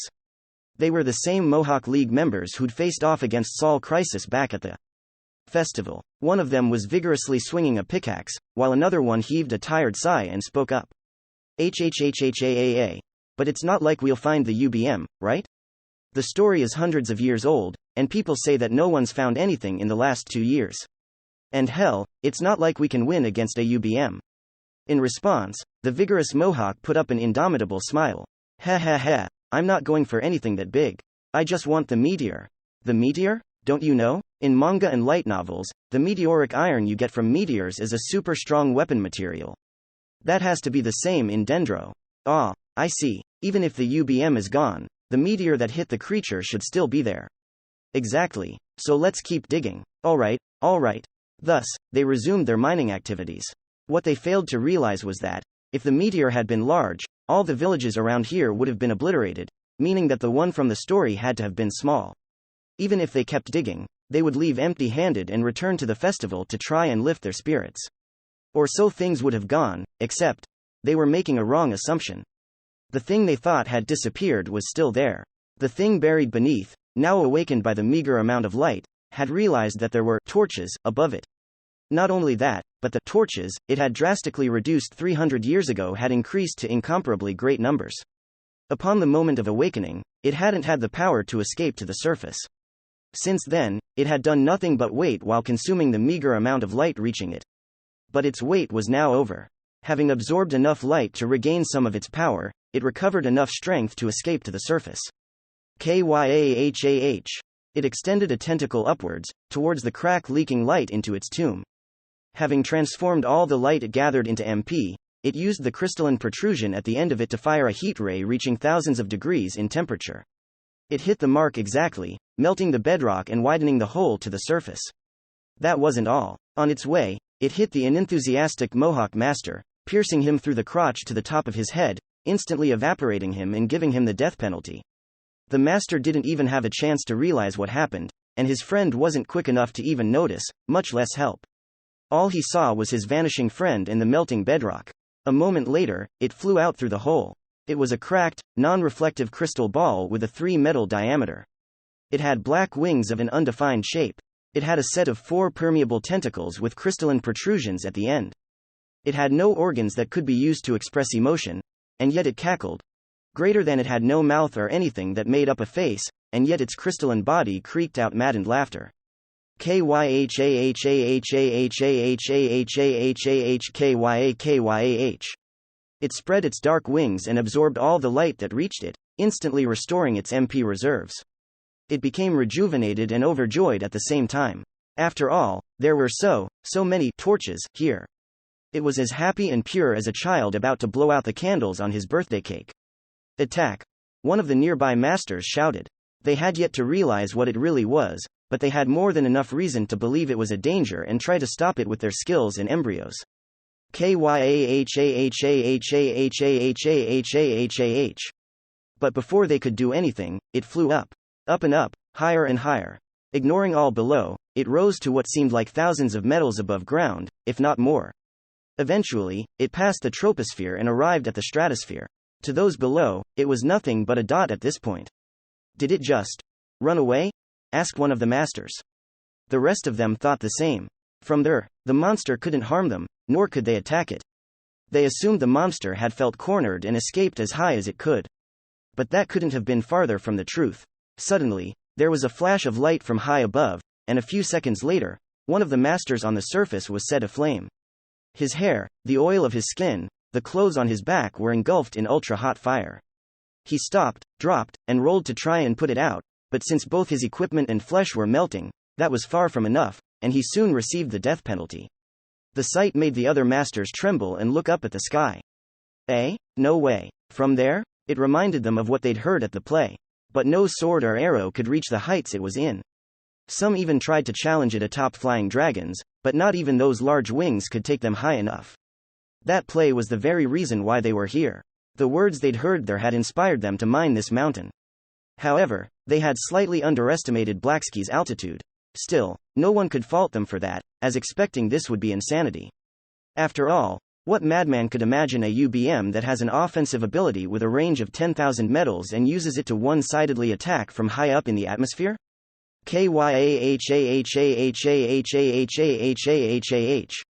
Safe from all harm, the creature spread its dark wings even further and consumed all sunlight shining on the planet, effectively turning day into night. As it ate the light, it used its supreme vision to look at the surface and light the torches below. The heat ray it fired distorted the air around it as it reached the ground and set another master aflame. The sight brought it great joy. Of course it did. After all, it liked watching the torches burn. Indeed, that was the one thing the play always got wrong. It didn't consume the light from the torches. Sun and starlight was more than enough to give it the energy it required. As an entity that ate only light and survived with just that, it had no need to harm any creatures living below. But it enjoyed burning the torches. The sight of them burning, writhing, and dying always brought it great glee. After all, that was its sole hobby. Suddenly, it started to wonder. If the creature had been human, the thought would have been something like this: this has burned so much of them. But they don't burn like the torches this likes. There's not enough writhing and despair. Hey, but why? Why? The master's sense of pain was disabled, so the agony of burning alive wasn't there. And it wasn't like they actually died, so their despair wasn't that great, either. It didn't like that at all. The torches with the funny patterns on the left hands are boring, it thought. This has to burn the torches without them. It looked over the land below and instantly found what it was looking for. The lively festival at Torna, bustling with tiens. The disaster that had once attacked Torna arose from its 300-year sleep and once again set its sights on the village. Its name was Void of the Black Sky, Monochrome. It was an ancient legendary UBM, and a creature that suspended itself in a domain none could reach. Chapter 4. Void of the Black Sky, Monochrome Paladin. Ray startling as the unnatural laughter resounded. The mysterious black object breaking free of the mountain rose up to the sky at an incredible speed. Like a rocket, it pierced through the clouds above and stopped when it was nothing but a mere dot in the sky. A moment later, the heavens surrounding it winked into darkness. Though evening was still a while away, it suddenly felt like the sun had set hours ago. It made me recall the night summoned by the aberration, but this was probably the exact opposite cause. While her superior embryo had created the night, the dot in the sky was taking the light and effectively robbing the day. B3 silently took out a binocular-like magic item and used it to look up at the dot.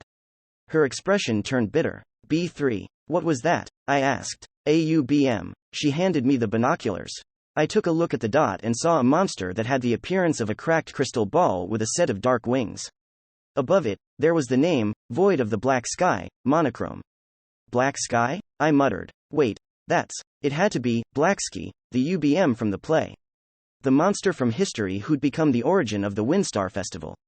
The thing had been hit by the meteor and buried underground 300 years ago. Had that thing really survived all those centuries without any food or drink? So it's a light-eating energy life form. An elemental, said B3. In that case, it's not too strange that it survived, but that doesn't matter now. What does matter is what it's planning to. Before she could finish, Monochrome made its move. Still high in the sky, it began shooting beams of light. The first few went to the mountain it had just exited, but then they started landing in the festival crowds. They birthed bursts of raging fire where they hit. Stands, households, and people were set ablaze. And as though that wasn't enough, the beams didn't stop. They continued to drop like an unrelenting rain. Kyahahahahahahahah. Musical note, the thing that caused them laughed. I could hear it clearly despite the distance between us. The sound was thick with malice. It felt as though that was its way of telling the victims just how much fun it was having. The burning town, the terrified people, the children crying for their parents, all of it brought it great joy. It watched the endless fear and tragedy and felt nothing but glee. You vile piece of, I growled. That monster made me feel exactly the same as when I'd found out about Maze's evils, when I'd faced Goo's Maze, and when I'd challenged Franklin. My heart was pleading me, saying, do not stand for this. Silveerrrrr. Hearing my roar, my trusty steed appeared out of my inventory. I jumped on his back, locked my prosthetics hook on his reins, and used the MP stored in my grudge-soaked greaves to activate Windhoof. Ray, cried B3. You help Farika and the other TNs find shelter. I shouted. I'll take care of that thing. Without even waiting for a response, I swung the reins and made Silver gallop towards the sky. A second later, the crest on my upper left arm began to shine. Ray, cried Nemesis as she popped out of it, took her greatsword form, and wrapped around my right arm. Do you get the situation? I asked. Of course. We're shattering that damned crystal, aren't we? Yeah, that's all you need to know. Silver dashed towards the sky at a nearly 90-degree angle as I resisted gravity by charging magic into my prosthetic and adding force to my feet in the stirrups. What? I burst out as I noticed something. The vertical perspective was giving me a good view of Torna. Looking at it, I saw the silhouettes of 4 other flying mounts. A griffin, a hippogriff, a wyvern, and a large skydragon, probably of pure dragon tier. All of them were being ridden by masters who'd probably come to enjoy the Windstar Festival. And now, just like me, they were taking to the sky to slay Monochrome. Hey! The guy on the hippogriff called. Hey, aren't you Ray Starling the Unbreakable? Yeah, who are you? I'm Lang, just a Gale Rider without a nickname. Riser told me about you. He's a longtime member of our clan. You know Riser? Yes. Anyway, talk about raining on a parade, huh? Let's join forces in. Suddenly, Lang's head completely vanished. I gasped. In but a flash and without a sound, a beam from above had evaporated his skull. The body left behind was turning to particles of light, while his hippogriff was automatically returned to his jewel. It's intercepting us, roared the heavily armored master on the pure dragon. Looking up, I saw the monster's tentacles twist as their tips were directed at our direction. Ha! Chuckled the lightly armored master on the griffin. It's like we're in a shoot 'em up. Getting up close'll be tough. Hyahah. We've gotta do what we gotta do, exclaimed the wyvern rider with a mohawk. I'll avenge my clan bro and the TNs. We never run from a fight. They both made their mounts speed up. The beams go straight, shouted the master on the pure dragon. It's not hard to dodge them. Just watch when the tentacles flash. He was completely right about that. Though the thing had an immense range, evading its attacks was no challenge, and if we kept this up, it wouldn't be long until we reached and killed it. Whoa, dudes, be careful, said the mohawk guy. He sounded loud, probably because of some sort of voice amplifying item. I was there when it came out. Back then, it melted the bedrock and my clan bro in one hit, but when it shot from the sky, it just made the target burn. It means the beam power is inversely proportional to distance. Ah, so its effective range is lower than the 10,000 meter actual range, shouted the pure dragon master. Basically, the real danger would begin when we got close to that monster. If the power of the beams is still low, that means that Lang was insta-killed only because it hit his head. Man, what an unlucky guy. I heard a sound behind me and turned to see what caused it. There were fiery fumes floating somewhere around the halfway point between us and the surface. It looked somewhat like a missile explosion. That's exactly it, said Nemesis upon reading my mind. Someone on the surface fired a missile, most likely an embryo skill, but it was shot down by the fiend's beams. Being in weapon form expanded her field of vision, so she could see what was happening both above and below us. Though the few of us here were the only ones who'd risen to the sky, someone left on the surface was trying to do something, as well. The missiles aren't the only attacks coming from there, mind you, she added. But all the others, too, are being shot down by the beams. All of them, huh? And yet, despite that, the remaining 4 of us flying riders were in peak condition. It was probably because we could dodge the beams, but I still found it pretty odd. It felt like the monster was prioritizing stopping the attacks from the surface, as if there was no need to take care of us. Geez, just how far is the damn thing? Complained the Griffin Master, and I shared his sentiment. Monochrome had started out at about 10,000 meters up in the sky, and though we were nearing that altitude right now, the distance between us still seemed about the same. The thing was actually rising even higher. What's with its range? It's insane. The Mohawk guy complained, but he was probably reading the situation wrong. Indeed, Nemesis agreed with my thought. Its original altitude appears to have been the limit of its range. The beams have stopped reaching the surface. Exactly. 10,000 meters was more or less the maximum distance those beams could reach before losing all their power and dispersing. But that had nothing to do with Monochrome's own maximum altitude. It could rise above that limit, and it wasn't hesitating to do so in order to avoid us. There probably was a maximum height it could reach. At the very least, I hoped it couldn't leave into outer space, but even if it could, we had bigger problems. "Ah, cray. P!" exclaimed the Griffin Master. His voice was starting to sound distant and meek. Of course it did. We were 12,000 meters above the ground. The air here was many times thinner than on the surface. Why, this is my bod. YCA. And hand. This wasn't an environment that could support life. Even the jumbo jets in reality didn't go above 10,000 meters. The air beyond that point was way too sparse to allow long-term flight. The air density, temperature, and pressure here were far too low to allow the survival of any living thing, and even majestic flying monsters like griffins and wyverns weren't welcome here. Unless we were supported by high stats, we masters would either faint or freeze to death. Monochrome, however, was still 10,000 meters above us, and it was only going higher.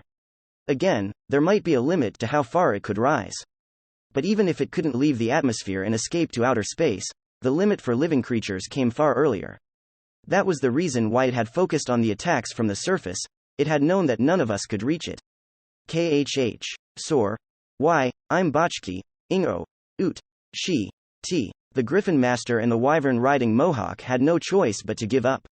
The pure dragon was still holding out, but its movements had become too dull to be able to dodge the beam storm.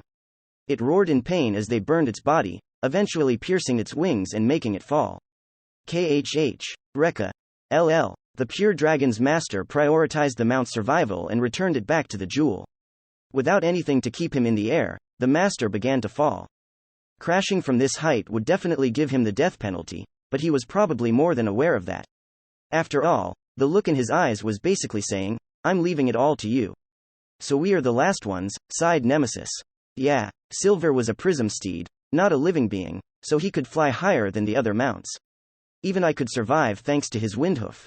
The skill created a faint membrane of compressed air that shielded me from the cold, oxygen-less atmosphere. But alas, our limit wasn't far away, regardless of those facts. I gasped as Silver suddenly stumbled. Or, rather, the compressed air beneath his hoof collapsed under our weight. I'd known it was gonna happen eventually. After all, Silver's flying was actually walking on hardened air. Here in the stratosphere, 15,000 meters above the surface, the air was far too thin for his windhoof to form footing strong enough to support us, and giving him extra magic wouldn't be enough to help. Even the barrier that protected my life was on the verge of being broken by the beams grazing it. The surrounding air had less and less oxygen and more hazardous ozone. Going any higher would put me in danger of instant death the moment the barrier broke. I looked up and saw that the distance between me and Monochrome was still as great as before. Kyahahahahahah. It laughed raucously, and I couldn't help but feel it was directed at us. Despite the overwhelming distance and the air around us being nearly non-existent, I could hear its cackling all too clearly. "That is most likely a skill," said Nemesis. "One developed for the sole purpose of ridicule. Beams that could reach a whole 10,000 meters away, an ability to ascend into the stratosphere, a skill to mock its victims. All of its powers were focused on looking down on other creatures and completely extinguishing them. Ray, this is the limit," Nemesis shouted. "We can't go any higher." Silver began to slow down. He could no longer create enough compressed air to keep up with his galloping. Not only that, but Monochrome now focused all its beams exclusively on us, and my steed just couldn't evade them all. We simply had no means of going higher and reaching the monster. We're backing out," I growled, trying not to give in to the rage storming within me, and ordered Silver to travel back to the surface. He quickly turned around and began half falling, half galloping downwards. Of course, that wasn't enough for Monochrome to stop its attacks. Kyahahahahahah. It laughed, making me turn to look at it. I saw all four of its tentacles flash and release the beams directly towards us. It clearly didn't intend to let us retreat. I gasped slightly, then took to action and roared, "Third form." As you wish. Nemesis instantly turned into the circular shield, and I used her to block the beams. Upon hitting her surface, the deadly rays were dispersed to the sides. The residual heat grazed both me and Silver, but there was little damage to speak of. As expected, the shield's defensive ability was on a whole different level than the greatswords and halberds. Though these beams were weakened by the nearly 10,000-meter distance they traveled, stopping them all without using counter-absorption was no doubt an impressive feat. What? It's charging? Because of something other than standard damage. Nemesis muttered, but I was obviously too busy to listen.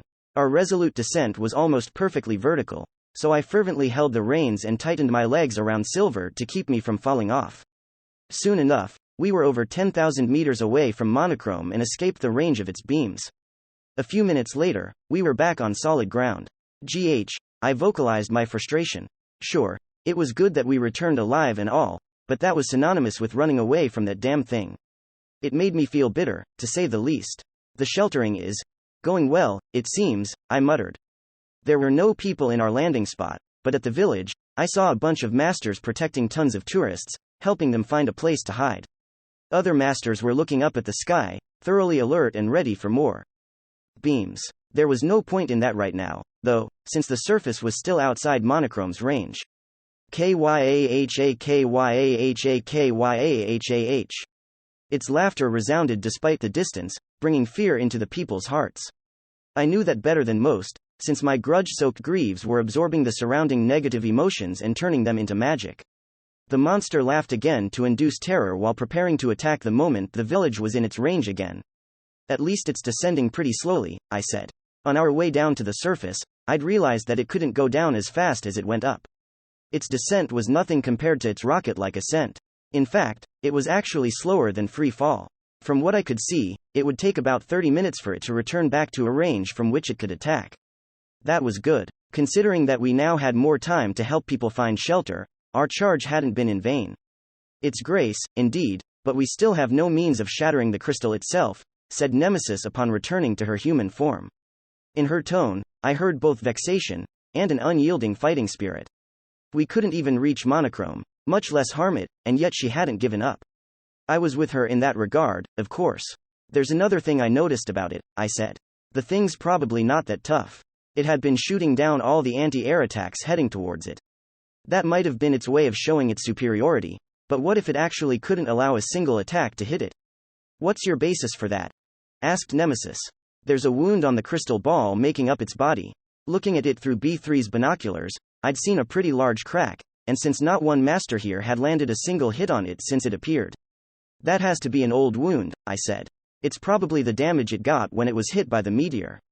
According to the play, it had been shot down from the sky and buried deep within the earth for several centuries. However, the venerated meteor probably hadn't been all that large or powerful. If it had been huge, it would have had obliterated both Monochrome and the surrounding villages, leaving no one to tell the tale.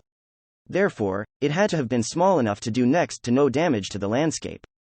Goose Maze or any of the tough UBMs Shude told me about could either bear such a meteor with their stats alone or easily regenerate from the wound it caused. Monochrome, on the other hand, had suffered great damage and hadn't even recovered from it yet. From what I could tell, its fast ascent power, extreme range, and the ability to absorb light came at a cost of HP, and regenerative ability. This is just my intuition speaking, but I feel that a vengeance with about as much charge as we used on Goose Maze would be enough to break it. Hell, even half of that might work. And it was perfectly possible to charge that much by just letting the beams hit me and healing with consumables in my BR armor. The problem is that we have no way to hit it, she said. That was still the biggest issue with this monster. Even if it was one of the most physically weak UBMs, that wouldn't mean anything if we couldn't land a single attack on it.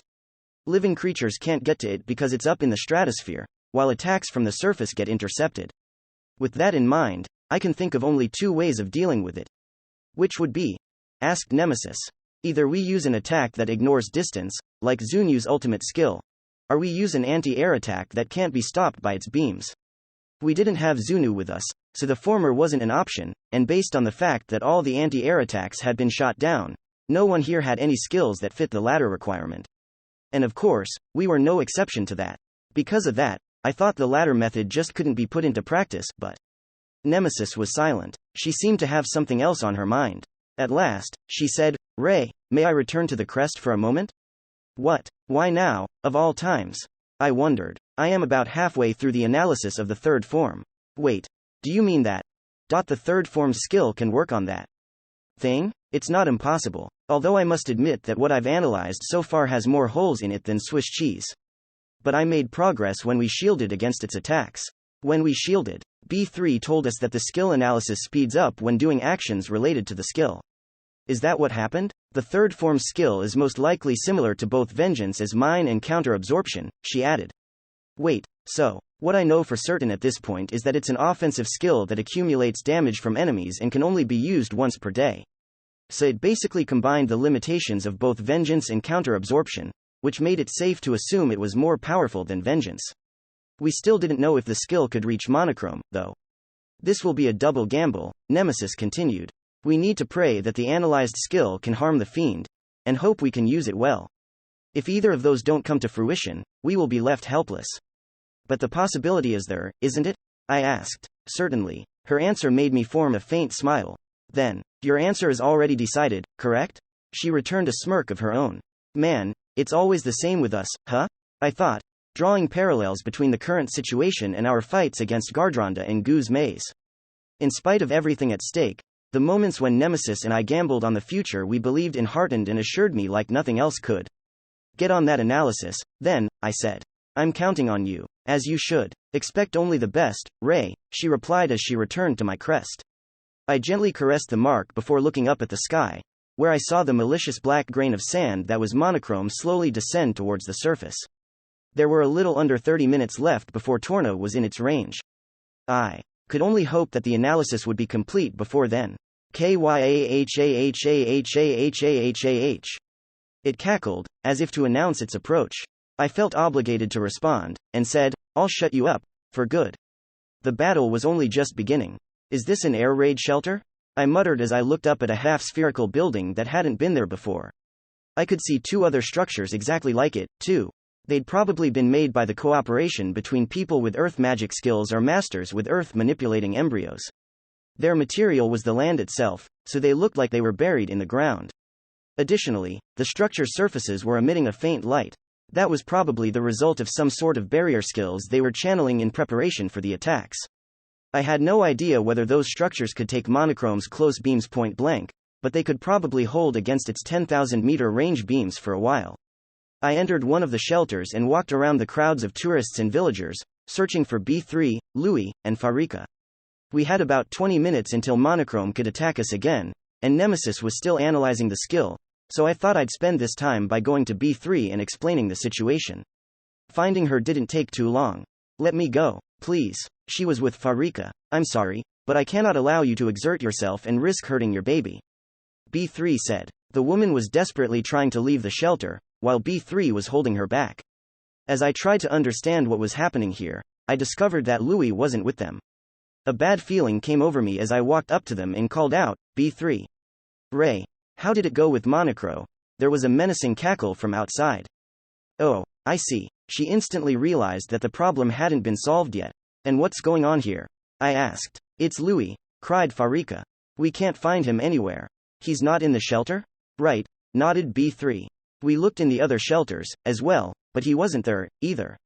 According to one of his friends, right before Monochrome appeared, Louis went to invite Mrs. Farika to the dance. Ah, I gasped. That meant that Louis had been all by himself at the start of the monster's rampage. I imagined the worst-case scenario, and it made a chill go down my spine. I'll search for him, I exclaimed. Let me join you, said B3. Please wait here, Mrs. Farika. But Louis is. For his sake, please don't go anywhere. After making sure she wasn't going to leave, we hurried out of the shelter.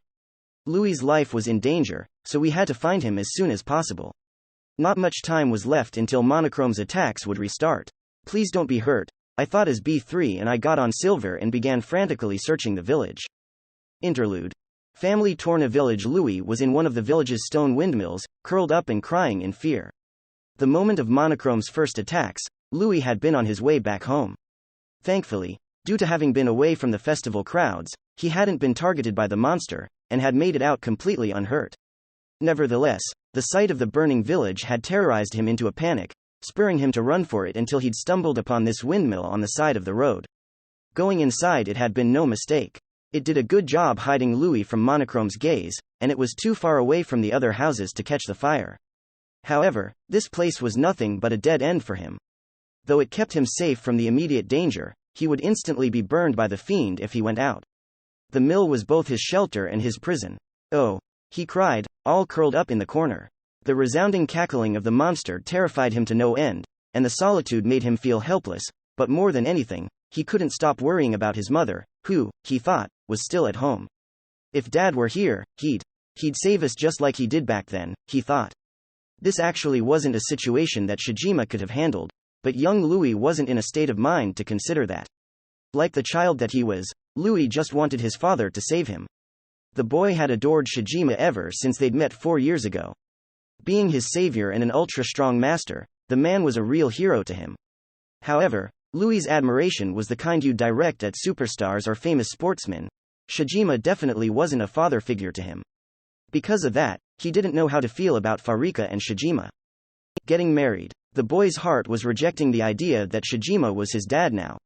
His love and respect for the man was there, but not his ability to see anything fatherly about him, which was perfectly normal for a child whose mother had just remarried. That sentiment made it hard for the boy to idolize the man like before, and it started to create an awkward distance between them. Shijima began living with them, and Louis behaved around him like a stranger, rather than the family they'd now become. Neither Farika nor Shijima said anything about that. They believed that, regardless of how the boy went about it, Louis had to find the compromise by himself, by his own will.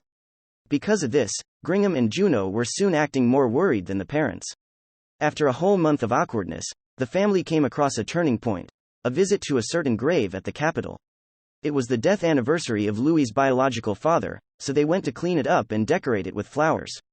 The man had been a plain carpenter who'd lost his life slipping off a roof and falling to the pavement below. The angle at which he'd hit the ground was so unfortunate that he died in an instant, not giving any time for healing magic to save him. After cleaning the grave, presenting the flowers, and giving a prayer, Louis and Farika left the graveyard and prepared to return home, but that was when the boy realized they'd left their cleaning tools back at the grave. Wait here, Mom, I'll go get them, he told Farika before speeding away. Back at his father's grave, Louis found someone he hadn't expected. It was Shijima, the man they'd parted from after traveling together to the capital. The man had told them he had business to attend to. He placed some lit incense before Louis's father's grave, placed his hands together, and closed his eyes. Shijima was so focused on his task that he didn't even notice Louis hide behind one of the other graves. After a long, silent prayer, the man silently spoke up, saying, "For as long as I draw breath, I will make sure they're happy."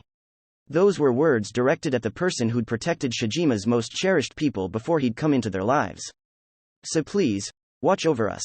They were a promise to the man who was no longer with them. Louis didn't come out of hiding and merely watched the scene, but it had a profound effect on him, culminating with a single thought: oh, he's a dad. From that day forth, Louis slowly started to warm up to Shijima again, and they went on to become a happy father and son. The Windstar festivals the family visited after that were some of the best memories of Louis's life so far. This one, however, was drastically unlike those. Why is this happening? Louis cried. He was spending this Windstar festival curling up, alone, and scared out of his mind. Last year, he'd had his father with him, along with Gringham and Juno, but now, they were nowhere in sight. He was even separated from his mother, leaving him shivering in solitude on the mill's cold stone floor while the dreadful cackling from above terrorized his heart. I want my mommy. And daddy too. He continued to cry, with no one there to hear him. You might end up being released. If that happens, I won't be able to give you any orders. But if the days we spent here are as much a treasure to you as they are to me, if you see us as your family, then there's something I want you to do. As those important words went through his mind, he slowly opened his eyes to find himself in a highly familiar landscape. He'd been asleep for a full 2 seasons. Much had changed, and upon examining his current state, he realized that he'd lost his bond to someone he deeply adored, which made him profoundly sad. He then noticed that something was wrong with the sky. He didn't feel like it was night, and yet it was strangely dark, not too mentioned that there was an unpleasant laughter coming from high above. Though the sound slightly annoyed him, he didn't care about it too much. However, the cackling was mixed with another sound, one he couldn't ignore even if he tried. After all, how could he disregard the cries of a child who was so precious to him? How could he act like he didn't hear the weeping of a member of his family? Groaahhhhhhhh, roared the man as he kicked the ground beneath his 4 feet. He would give his heart and soul to run towards the voice, to protect his nearest and dearest. Chapter 5. BBB Paladin, Ray Starling, where will we search for him? Asked B3. We'll run around the festival plaza and the roads between the buildings. I replied. You keep looking around. Alright. We rode Silver as he galloped through the burning village. Just an hour ago, it had been overflowing with people enjoying the festivities with bright smiles on their faces, but now, it looked completely deserted, and the only remnants of that fun were the countless windstars with their blades burned off. Torna was filled with a blackness much like that of Monochrome itself. Burned and darkened remains were spread out as far as the eye can see. Homes, cattle, and even people had been bathed in fire and reduced to charred shadows of what they once were. Hoping that Louis hadn't ended up like that, I frantically searched for him. B3 poked my side. Quote. I raised an eyebrow. She seemed to have noticed something. My killing intent perception skill is flaring up, she whispered into my ear. I gasped and asked, is it Monochrome? No, it's not. There are multiple sources, and all of them are approaching us. Eh? It took me a moment to process that. Before I could ask her who could attack us now, of all times, I heard an odd set of words. Dreams of electric sheep, gremlin. A moment later, Silver lost control of his legs and collapsed sideways, the running momentum taking him a fair distance forward. I was still holding his reins with my prosthetic, so I fell along with him. B3, on the other hand, instantly jumped off and landed beautifully. What the hell just happened? I let go of Silver's reins and stood up. Silver, what's wrong? Still on his side, he wasn't moving. He didn't even twitch or anything like that. It was as though he was broken, malfunctioning like the machine he was, and I couldn't make sense of it at all. That thing won't be moving for half a day, said someone behind me. I turned around to see a malicious-looking man wearing a bandana with a mark depicting a black circle over a red one. He wasn't alone. B3 and I were now surrounded by a group of 10-odd masters bearing the same mark. Gremlin's this guy's embryo. It turns off machines and stuff, the bandana guy said while scratching his chin and pointing at the man next to him, who formed a mean grin. So you're the ones who stopped Silver, I said. What's your problem? We've got some business with you. Ray Starling the Unbreakable, the bandana guy said.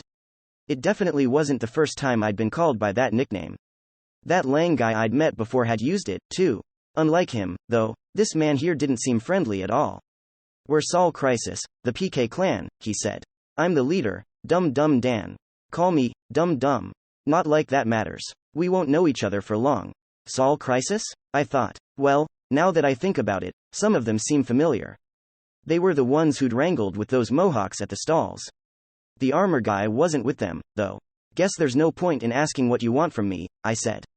They were a PK clan, so it was kinda obvious that they wanted to PK me. They'd made it hard for me to escape, and then come out to introduce themselves to make it easy for them to prove they'd defeated the Unbreakable later. There would be no point in killing me in a surprise attack and making it hard to tell who did it. Hell, some small man in work clothes was actually filming this, so their motive was all too clear. Can't you leave it for after Monochrome is taken care of? I asked. I've got something more important to do. Not happening, said Dum Dum. Now's the perfect chance. What? Sol Crisis is pretty well known now, but we don't have any real achievements to our name, so we want to do something big and make our name blow up for real. Then why don't you just kill Monochrome? I demanded. Come on, dude, tons of people have killed UBMs at this point. It ain't all that special. Not to mention that we can't even touch the damn thing. Trying to take it out is just stupid. I mean, really, even you ran away. I had no counter-argument to that.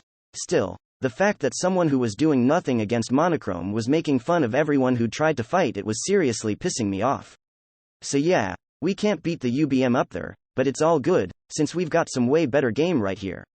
It survived against a goddamn superior and the self-proclaimed strongest PK clan, despite not even being level 100. If that ain't top-tier game, I don't know what is.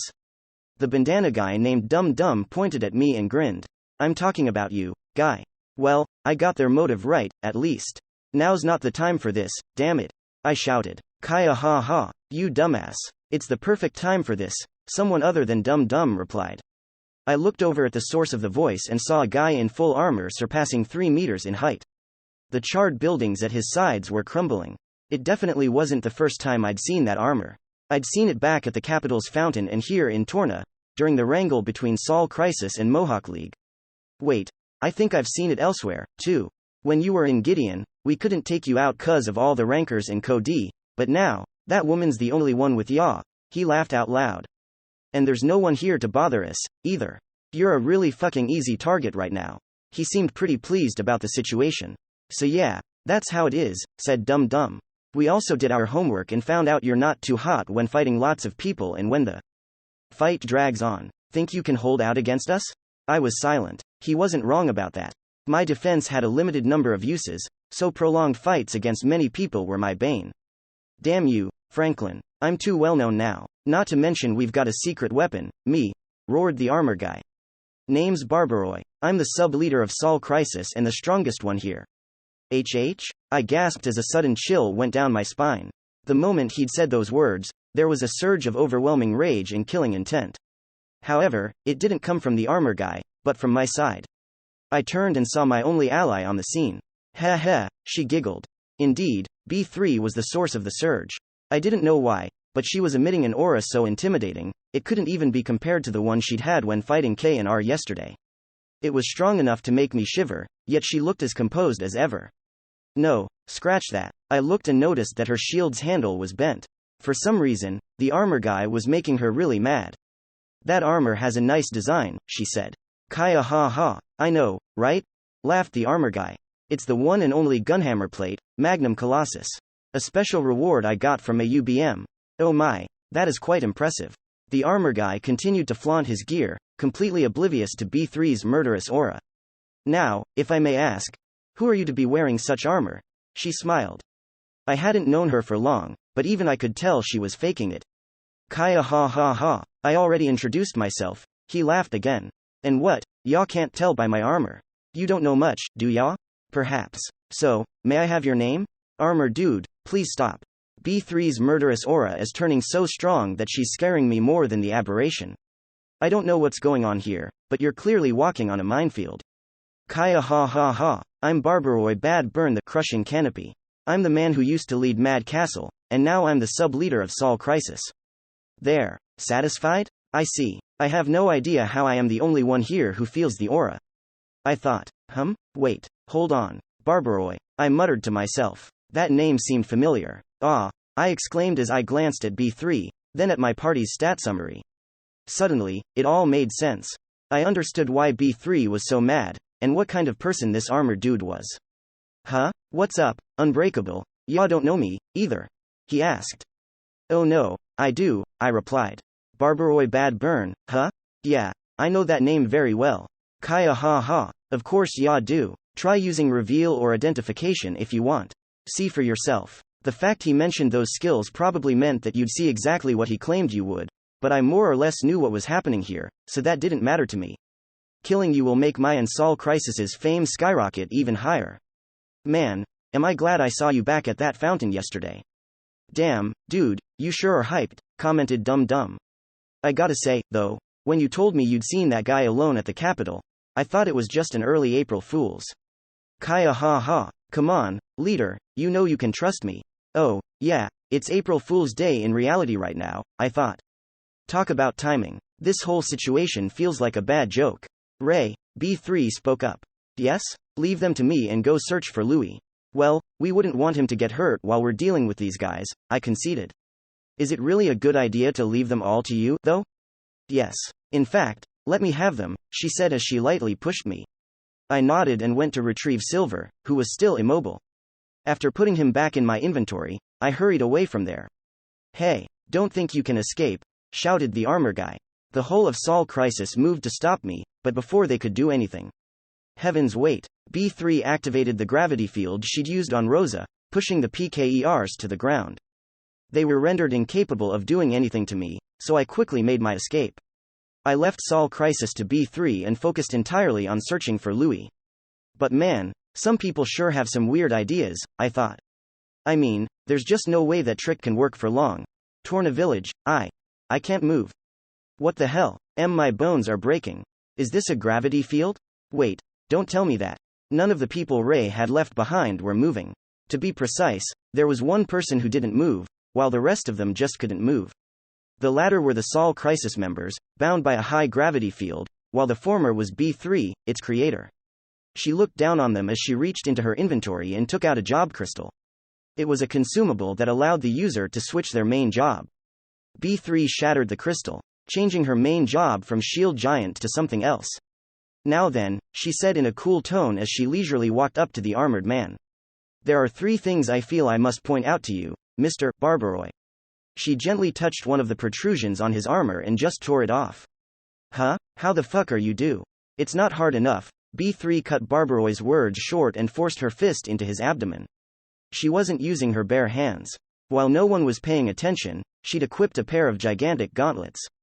That description really was apt, for they seemed like a pair of metallic gloves a giant would wear.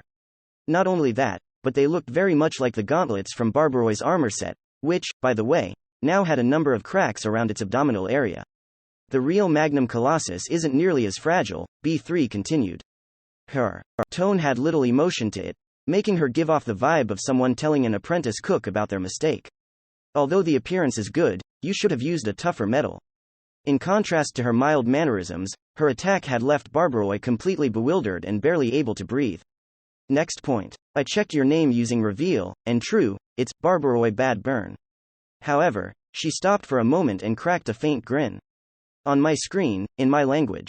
It's written in katakana. As Barbaroi, on his knees, groaned because of the punch, B3 placed her foot on his head and stepped down on it. Barbaroi's helm sunk a bit into the ground, but it was unable to withstand the impact and shattered, revealing a feeble-looking man.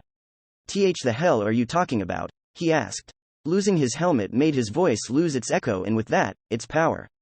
The real Barbaroi Bad Burn's name isn't written in Japanese katakana, she explained with an emotionless voice. I know it's hard to tell when we have the translation feature, but it's nothing you couldn't find out with a little bit of research. B3 opened a window and showed him her status summary. The real one's name uses the English alphabet, she continued. Like so. The window displayed B3's, BBB's, full name. Plain as day, written in clear English, was Barbaroi Bad Burn. Huh? Thought as much, B3 said. What's going on here? Some Sol Crisis members reacted with mere surprise, while others looked thoroughly confused. Barbaroi, or, rather, the one who claimed to be Barbaroi, and Dum Dum, along with a couple of others, were the ones who seemed merely surprised. The latter were far more numerous. Oh, I see you haven't told your entire clan that you're a fake, B3 commented. No, said the armor man. I'm Barbaroi and I'm wearing the Magnum Colossus. Reveal and identification can prove it. Yes, and that makes the truth that much easier to see. You have an embryo that lets you falsify names, don't you?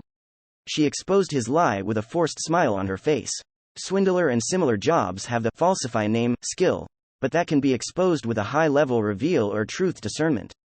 Your embryo has a skill that's above those two. Simple as that. After all, an embryo skill's effect is much stronger when it's more restricted. Ultimate superior job skills like Franklin's analyzing eye of wisdom could probably expose the man, but luckily, or perhaps unluckily, the fake Barbaroi had never encountered anyone with such abilities. I considered that it could be a skill from a special reward, B3 continued, but I cannot imagine someone wearing that fake armor ever becoming an MVP. Gene. The fake Barbaroi didn't know how to respond. It's a great skill for tricking people, and pretending to be an influential player to make your clan more prestigious is definitely a good application of it. However, there is a limit to how many members you can gain before the truth comes out. From what I can see, many of them here did not know about this. Indeed, about half of the members present had thought that their Barbaroi was the real one, and many of them had joined just because of the name's reputation. Now that the truth had come out, they gave suspicious glares to the members who'd known about this. That's why you targeted Ray. You wanted the prestige. B3 continued. And when you were done with him and had an actual achievement to your name, you planned to make up a reason why Barbaroi had to leave and make him do exactly that. The prestige your clan would have then would be just enough to fool people and make them come to you even if you didn't have him anymore. Why you buy? Stop. The fake Barbaroi tried to shut her up, but he couldn't move because he was far too close to B3, giving him the full effects of heaven's weight. ultra-high gravity and the binding debuff. He simply didn't have the STR to break free. The reason why you chose Barbaroi is simple, it's because you cannot change appearances. Be it a battle or a public place, Barbaroi is known to always wear full armor, and that made him an easy choice, correct? She momentarily stopped and looked down on the fake. Your other options weren't nearly as good. The superior killer was decent, but no one knows his name, so it would have been difficult to prove you were the real thing. The unsheath and king of burglary's faces are too well known for your plan to work, while the king of crimes is in the jail, so he is not even an option. You ended up choosing Barbaroi through simple elimination. And no, don't believe her. I'm the real deal, shouted the fake. Well, let's see you prove it, then, B3 said as she freed him from the effects of heaven's weight. Being able to move again, the fake slowly stood up, then gasped as he realized what she meant. If you're truly the real Barbaroi, defeat me all by yourself and turn this situation around. Of course, I won't be holding back, either. GHNHH. The fake couldn't even bring himself to nod to that, and that was more than enough to show how unauthentic he was. I'm a fake, he gave in and admitted. The members who'd been fooled began jeering at him. You tricked us. Fuck. I can't believe I let this faker act like hot shit. Screw you. Don't act like you didn't use Barbaroi's name to extort tons of money from people. The ones who were in on the plan retaliated, splitting Sol Crisis into two sides. Their relentless arguing resulted in lots of noise. Shut up. But all of it stopped with just those silent, yet extremely menacing, words. Needless to say, the one who spoke them was B3, the most infuriated person on the scene. Excuse me, but there's no need for you to quarrel. Regardless of anything you say, I'm about to kill you all. The ones who were tricked argued against that. We were cheated. It's not my fault. I don't have anything to do with this. But you did use Barbaroi's name to rob people, didn't you? B3 pointed out. The fee for that will be your life. In fact, I am a player killer, so I do not need such excuses. Someone opposes me? I merely kill them all. Her words made all of Sol Crisis, torn apart by the lie, unwittingly become one again. The gravity field made it impossible for them to escape, so they all were aware now that they were about to be massacred. Anyway, I suppose this isn't something you say so deep into a conversation, but I am quite upset right now, B3 continued. Yeah, we can tell, they thought in response. The way she'd treated the fake was more than enough to see that she was furious. Do you understand why am I so angry? B. Because we used Barbaroi's name. Asked the fake. No, I actually don't mind that you chose Barbaroi as the imitation. Well, it's true that the low armor strength, low stats, and general lack of research somewhat vexes me, but the fact that someone used the name means that it holds enough weight to be used, so it's definitely not the focus of my anger. Then why? There are two reasons, she said in an ominously gentle tone. The first one is the fact that you used the name of the leader of Mad Castle on the sub-leader of your third-rate clan. The members of Sol Crisis needed a moment to process what she'd just said, but they instantly understood just how mad she was. Her ferocious expression and fiery eyes spoke volumes about her rage. Third-rate? Howled the fake. You makin' light of us? Ha ha ha. Yours is a clan that acts all big and tough when all you have is borrowed fame. If that isn't third-rate, I have no idea what is.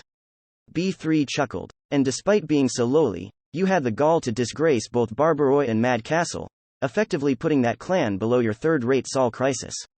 Indeed, the true reason for her anger was her feelings for the now-gone clan.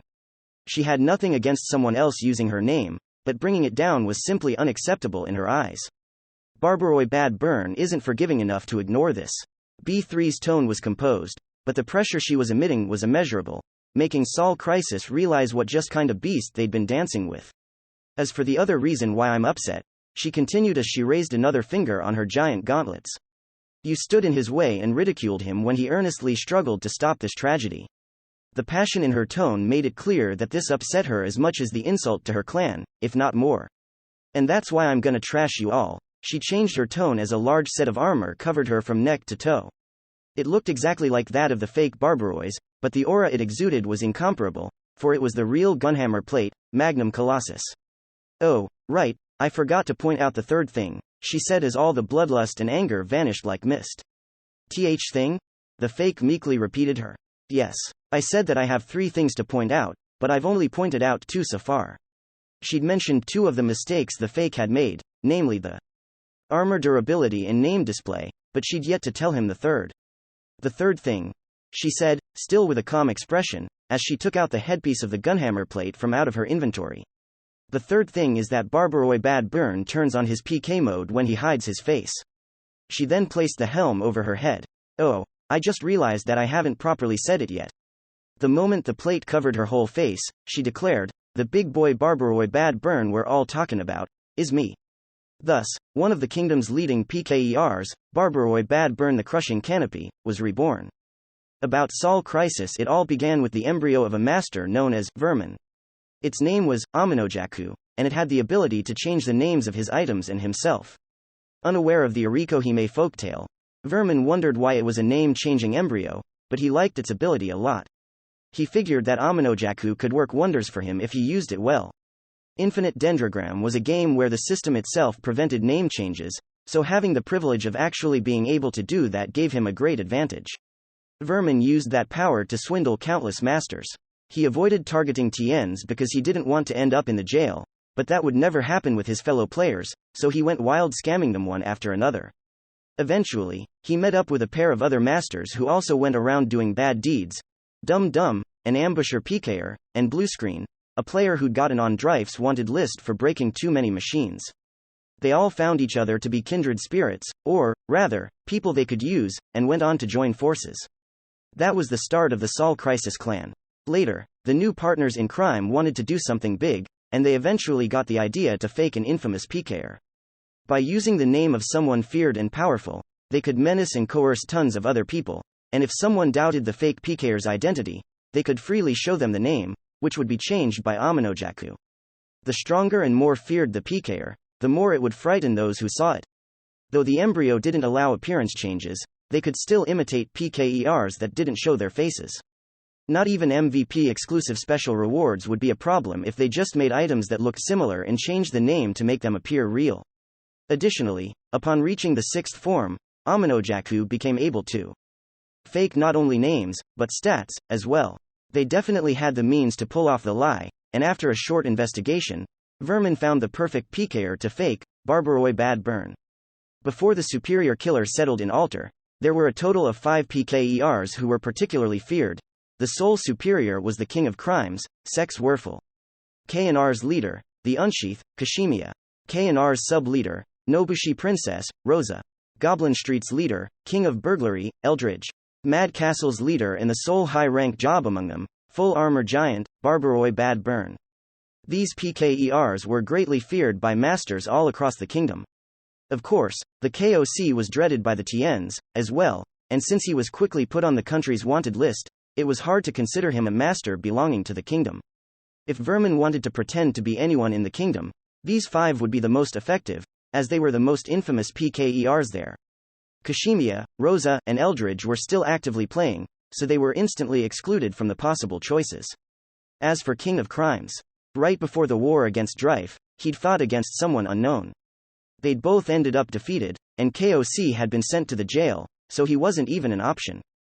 Besides, even if he had still been here, taking up his name would just be far too dangerous, since the slightest mention of him would make the kingdom's officials instantly jump into action. The kidnapping of the third princess, the massacre at Count Freebel's mansion, the deprivation of the saint, etc. The many crimes committed by KOC had turned his name into a sort of taboo word in the kingdom. Because of all that, Barbaroi was the only real choice, and as luck would have it, his current situation was just perfect for Sol Crisis's plan. After being defeated by the over-gladiator, Figaro, Barbaroi's clan was dissolved, and he himself seemed to have disappeared. There were rumors that he'd quit because of the shock from the defeat, making him the perfect person for Vermin to fake. So Vermin did just that, becoming a Barbaroi Bad Burn that couldn't be exposed by any reveal or identification, letting them pressure other masters like never before. It didn't take long for the fake Barbaroi to uplift Sol Crisis and make it a relatively well-known PK clan. The fame attracted many new members, making it a highly popular underground option. With that, however, came a certain problem. There were now far too many members who didn't know that their Barbaroi was a fake. If he was somehow exposed, the entire clan would be at risk of collapsing. So their countermeasure to that was to get fame from something other than Barbaroi. Specifically, they decided to PK Ray Starling the Unbreakable, the famous master who, despite being a newbie, hadn't broken before a superior. Achieving that would be proof that their Barbaroi was more than just for show, and the clan would no longer be in danger of collapsing. In fact, it would only grow bigger. However, Ray Starling was almost always surrounded by dual rankers, his weird comrades, and even the King of Destruction, making him a scary target to attack. There were probably many other PKERs who wanted to take out the Unbreakable, but were giving up for that very reason. But then Vermin saw Ray Starling at the capital's fountain. He was accompanied solely by Nemesis, so they figured it was a golden opportunity for them to take him. Dum Dum used his trailing specialized embryo to track where he was going, then gathered the members and went after him, looking for a chance to PK him. They planned on attacking him when he was at the Fatal Mountain Pass, but then their attack coincided with K&R's hunt. 2 of their members ended up getting the death penalty, but they figured that K&R's interference was actually worth it, since now the Unbreakable would also be known as the one who not even K&R could defeat. If Sol Crisis managed to succeed where they'd failed, they would become an even bigger name than K&R. With that positive, yet misguided mentality, they used Monochrome's attack to assault Ray Starling. Since next to no other masters would interfere, they figured this was a perfect opportunity for them. The incident was working in their favor, and things couldn't be going any smoother for them. However, they neglected to consider 3 things. 1. No matter how many tricks they used to make Sol Crisis appear strong, it would never be representative of their own strength. 2. The one they thought had quit the game was still very active. And 3. They never pictured just how badly the real one would snap when their actions were uncovered. Those were Sol Crisis's fatal mistakes, and retribution was dealt back to them in the form of an enraged Juggernaut, the 3rd strongest PKer in the kingdom. Torna Village Sol Crisis was now looking at the real Barbaroi Bad Burn, clad in gigantic armor and donning a full helm that covered her entire face. Putting on that helmet was what made Barbaroi turn on to her PKer mode. Scared as they were, upon being told that, the members of Sol Crisis had wanted to laugh at her manga-like roleplaying. But once she actually equipped the helm and became the renowned PKer, all their amusement was blown away. Even though she looked exactly the same as their fake had, the intimidating air she emanated and the ferocity leaking out from her armor were on a completely different level. Her presence was so intense that anyone who knew what it felt like would have easily been able to tell the fake from the real one, even if the fake wore her name. Right, then, like I said, you're all about to get trashed. Barbaroi's words echoed within the armor. Her voice sounded somewhat masculine. You can't move for shit right now, so I could take my time and kill you slowly. Sol Crisis shivered in fear. Each and every single one of them were currently bound by the high-gravity field spread out around Barbaroi. Depending on the distance from her, that field multiplied their weight by a minimum of 200 and a maximum of 500, so they couldn't make any significant movements. The wide reach of the skill had allowed her to catch the entire clan. At the edge of the field, the gravity was 200 times higher than normal, so those located thereabouts could move if they had 2000 STR, which was 200 times higher than a normal person. It was a burden that most capable vanguard roles with low and high rank jobs could carry with little trouble. However, those positioned further away from Barbaroi were either ranged attackers or supports. And since magic, archery, or gunnery didn't scale with STR, they didn't have enough of it to be able to escape the 200 times greater than normal gravity. And that was only for those who were at the edge of the field. Those who were closer could be exposed to 300, 400, and even 500 times greater gravity, and even, to top it off, receive the binding debuff. Even max-level high ranks with good stat growth bonuses from their embryos would find it hard to escape that. Not to mention that merely being able to move wasn't enough, as the extra weight would still dull their mobility and make it impossible for them to fight properly. For these many reasons, Heaven's Weight was a truly terrifying skill. Of course, it wasn't absolute. During the capital blockade incident, Figaro had been able to break out of Barbaroi's maximum gravity field. But if you looked at it another way, Figaro was the only one who'd succeeded at that, and he was a superior. The mix of Barbaroi's Heaven's Weight and ultimate skill had even killed superior jobs like Rosa and Eldridge. In fact, Figaro's feat had only been possible because of the powerful buffs from his embryo and skills on his special rewards. Naturally, Sol Crisis had nothing that could overcome this. So great was the gravity that some were forced to the ground and had their bones break. Man, shame I'm not closer to the outside, thought the leader of Sol Crisis, Sneak Raider, Dum Dum. He was regretting setting the clan's battle arrangement to what it was, and the reason for that was simple. I might have been able to escape after she ran out of MP taking care of the rest. Just my luck. Indeed, he would have liked to avoid the death penalty by using his clan members as decoys, and it wouldn't exactly have been impossible, either. Though Heaven's weight was strong, it also drained a lot of MP. According to Dum Dum's reveal skill, Barbaroi now only had about a third of her max MP left, and he expected it to run out before she peaked everyone. Thus, Dum Dum could have survived if he'd been at the edge of the gravity field. However, as a vanguard fighter, he'd been placed at the front of the encirclement.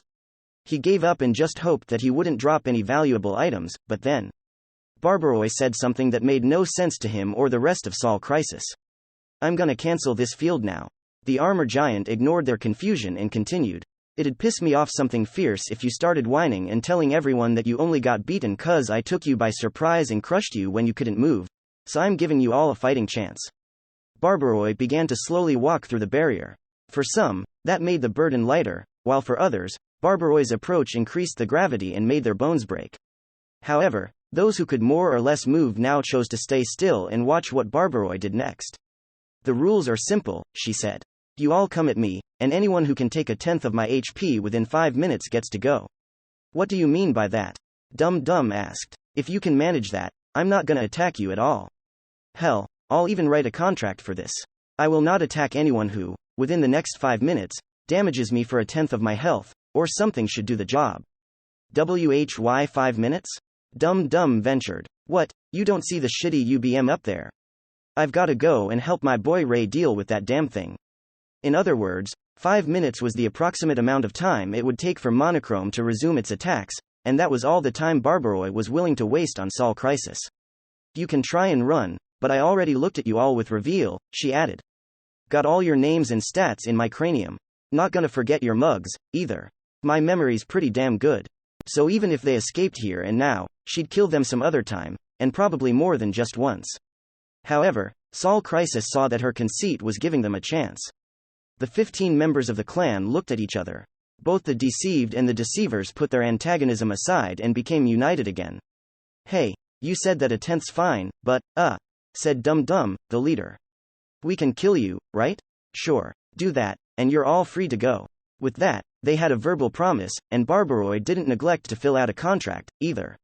The sight made just about all of Sol Crisis silently chuckle. Dum Dum was no exception. She only has about a third of her MP left, he thought. If we all attack her at once, she'll lose all of it before the fight ends. That'll be my chance. If I let the other guys distract her, I might become a PKer who's killed the real Barbaroi. He tried to keep a serious face so that no one would realize what he was thinking. Others might be picturing scenarios similar to his. Barbaroi was probably aware of that, but she showed no interest in it. "By the way, do you numbskulls seriously think I'm giving you this chance just so you wouldn't have any excuses?" she said with a voice thick with frightening bloodlust. Dum Dum faltered. What do you mean?" "Yeah, I bet you're curious. Anyway, just get ready to be broken in more ways than one," she said, causing a chill to go down each of their spines. "Alright, I'll cancel it in 3 seconds. 3. The countdown to the battle began. 2. Stronghold pressure. But then, before she was done counting, she cancelled the gravity field and used both her shields to crush 2 of their casters. Stronghold pressure was a shield giant skill that turned defense into offense. Though she'd switched her job to full armor giant, she could freely use the skill because she was using the appropriate weapon type, a shield. Of course, the damage dealt was more than enough to make short work of the caster's low HP and end. If the expressions on the halves of faces that they still had left were anything to go by, the 2 unfortunates had no idea what had just happened. After the first attack pulverized a large part of their skulls, Barbaroi confirmed that they were still conscious, then crushed them again. This time, their heads were reduced to mincemeat, and it didn't take long for the 2 to get the death penalty and vanish. One of them was a central figure of the clan and the one who'd stopped Silver, Gremlin's master, Bluescreen. "Hua? That's so unfair." Sol Crisis members stood up and distanced themselves while telling Barbaroi off, but she didn't seem to care in the least. "Huh?" she sneered. "I said I'd cancel it in 3 seconds, didn't I? What the hell are you calling unfair?" Indeed, she'd cancelled the skill exactly 3 seconds after saying that. She wasn't lying at all. However, she had purposely begun a drawn-out, purposeless countdown to make Sol Crisis believe that the battle would begin the moment she finished counting. Also, they just hadn't been able to imagine that a person who wanted to fight after undoing her highly advantageous field would actually fight unfairly. "And hell, what's wrong with a PKer being unfair?" she continued. "Got taken by surprise? Well, that's your own damn fault. If you want a fair battle, Go and get your head lopped off by Kashimiya. Kaya ha ha ha. Her belittling laughter was dense with cunning. By the way, about why I cancelled the field and gave you a chance. She chose to turn a slaughter into a fight, and the reason for that was, you dumb shits went and faked me, so I wanted to show you Barbaroy's style and drill it into your damn heads. And to that end, she was willing to discard her overwhelming advantage. Her roar made all of Sol Crisis completely forget the notion that they could win if they just waited for her to run out of MP. It made them aware that they had to go all out or be mercilessly peaked. And if they were to fight seriously, the fact that they'd just lost 2 casters was a huge problem. That bastard went and started with our magic attackers. Dum dum, shouted. Who are ya callin' a bastard, roared Barbaroy. When fighting full armor giants, who excelled at physical defense, magic was your strongest weapon. Barbaroy was fully aware of that, so she'd promptly and preemptively taken out the casters, not letting them do anything. Having lost his offensive casters, Dum Dum focused on the next best thing. AGI dudes, move around and confuse her. She's an end type, but alas, no dice. My leg broke while the gravity field was active. And I broke a hip. Those two were both specialized vanguards with high AGI, but low STR and end. Their bones had broken while Barbaroy was walking around with an active barrier. She even took out our AGI builds. Barbaroy herself had said that she'd learned all their names and stats through reveal. It seemed she'd finished analyzing Sol Crisis's builds and preemptively crushed the weak-end members with her gravity field. Get our bishop to heal the... Before Dum Dum could finish his sentence, something flew through his vision. It was a shield. Barbaroy used the flying shield skill to throw one of hers towards the bishop. It hit him directly and, making short work of his low HP and end, cleanly split him in 2. Damn, you're slow at making decisions, said Barbaroy. And I know he's low level and all, but you're seriously underestimating my boy Ray. I mean, not one of you so far has had a brooch. Are you dead broke or something? Also, you could at least get a maxed out support. After all, a max level bishop would have had good chances of surviving a single flying shield. Though, in that case, Barbaroy would have taken care of him some other way. TCH. Dum Dum voiced his frustration. The battle had just begun, but he'd already lost 3 members, 5, if you included the incapacitated AGI builds. And they weren't even fighting a player with a superior job or anything else that deviated from the norm. Barbaroy was a high rank, on the same tier as them, and these results were caused by nothing but her precise and ruthless tactics. That was Barbaroy's style. She roleplayed a vulgar, violent, murderous, and antagonistic PKer while using well-crafted tactics that utilized the enemy's job configurations and mental openings. This was the reason why, despite being a high rank, she was always grouped with the superior job PKers in Altar. According to her, player battles aren't all about differences in levels and stats. Preventing your opponent from using their powers while using your own cards in the best manner possible is far more important, and she embodied these words well. After all, she had been able to act on those words to crush both Rosa and Eldridge, solidifying her position as the 3rd strongest PK in the kingdom. Not only that, but she was now stronger than she had been back then. No, we can still win. Dum Dum roared with more power in his words than usual. She has less than a fifth of her MP. Same for her SP, too. Just keep attacking, and we'll win. Don't let her rest. He'd realized that his clan's spirit was on the verge of breaking and saw the need to enliven them. Some members who'd been fooled by the fake Barbaroy were still antagonistic towards Dum Dum, but they knew that he was telling the truth. If Barbaroy ran out of MP and SP, she'd be unable to use any skills, giving Sol Crisis a huge advantage. We've got no choice. Eat this. 2 members, a strong swordsman and a strong lancer, simultaneously used stat buffing skills and rushed Barbaroy to make an attack. They both excelled in terms of STR, so they could have dealt damage to her directly through her armor. However, Astro Guard, Barbaroy activated a skill, repelling their weapons and protecting her from even the smallest bit of damage. Huh? Wah. No way. The two were thoroughly dumbfounded by what had just happened, but to Barbaroy, things were going exactly as expected. Thanks to reveal and identification, she knew their stats and jobs, so she was fully aware what kind of damage they could deal. Not to mention that Barbaroy was now even tougher than she had been back when she'd fought Figaro. After all, following her defeat, she'd gone on to reconfigure her build. Picking Shield Giant as her sub-high rank job had raised her base defense from 3,000 to 5,000, so using Astroguard, which quintupled the user's defense in exchange for rendering them immobile, increased her defense to 25,000. As the leader of Mad Castle, necessity had required her to keep one of her 2 high-ranked job slots dedicated to commander, which increased the stats of her party and clan. Thus, back then, even if she'd boasted battle prowess that could make most non-SJs envious, she definitely hadn't been the best solo fighter she could be. Things had changed since then. Following Mad Castle's dissolution, she'd repurposed her clan leader build for solo battle. There was no need for her to lead anymore, and she wanted to become strong enough to hold herself against foes like Figaro. She'd been so invested into perfecting her build that she'd accepted Tsukuyo's invitation to Sid in order to gain access to their data. As a result, she'd acquired the Shield Giant job, which now gave her new skills and greatly increased her stats. Additionally, she still had skills from before the reconfiguration, such as damage decrease and damage reduction. Due to all that, to damage Barbaroi in her Astro Guard state, one had to break through the 25,000 defense, make up for the 20% decrease, and still deal more than 500 damage.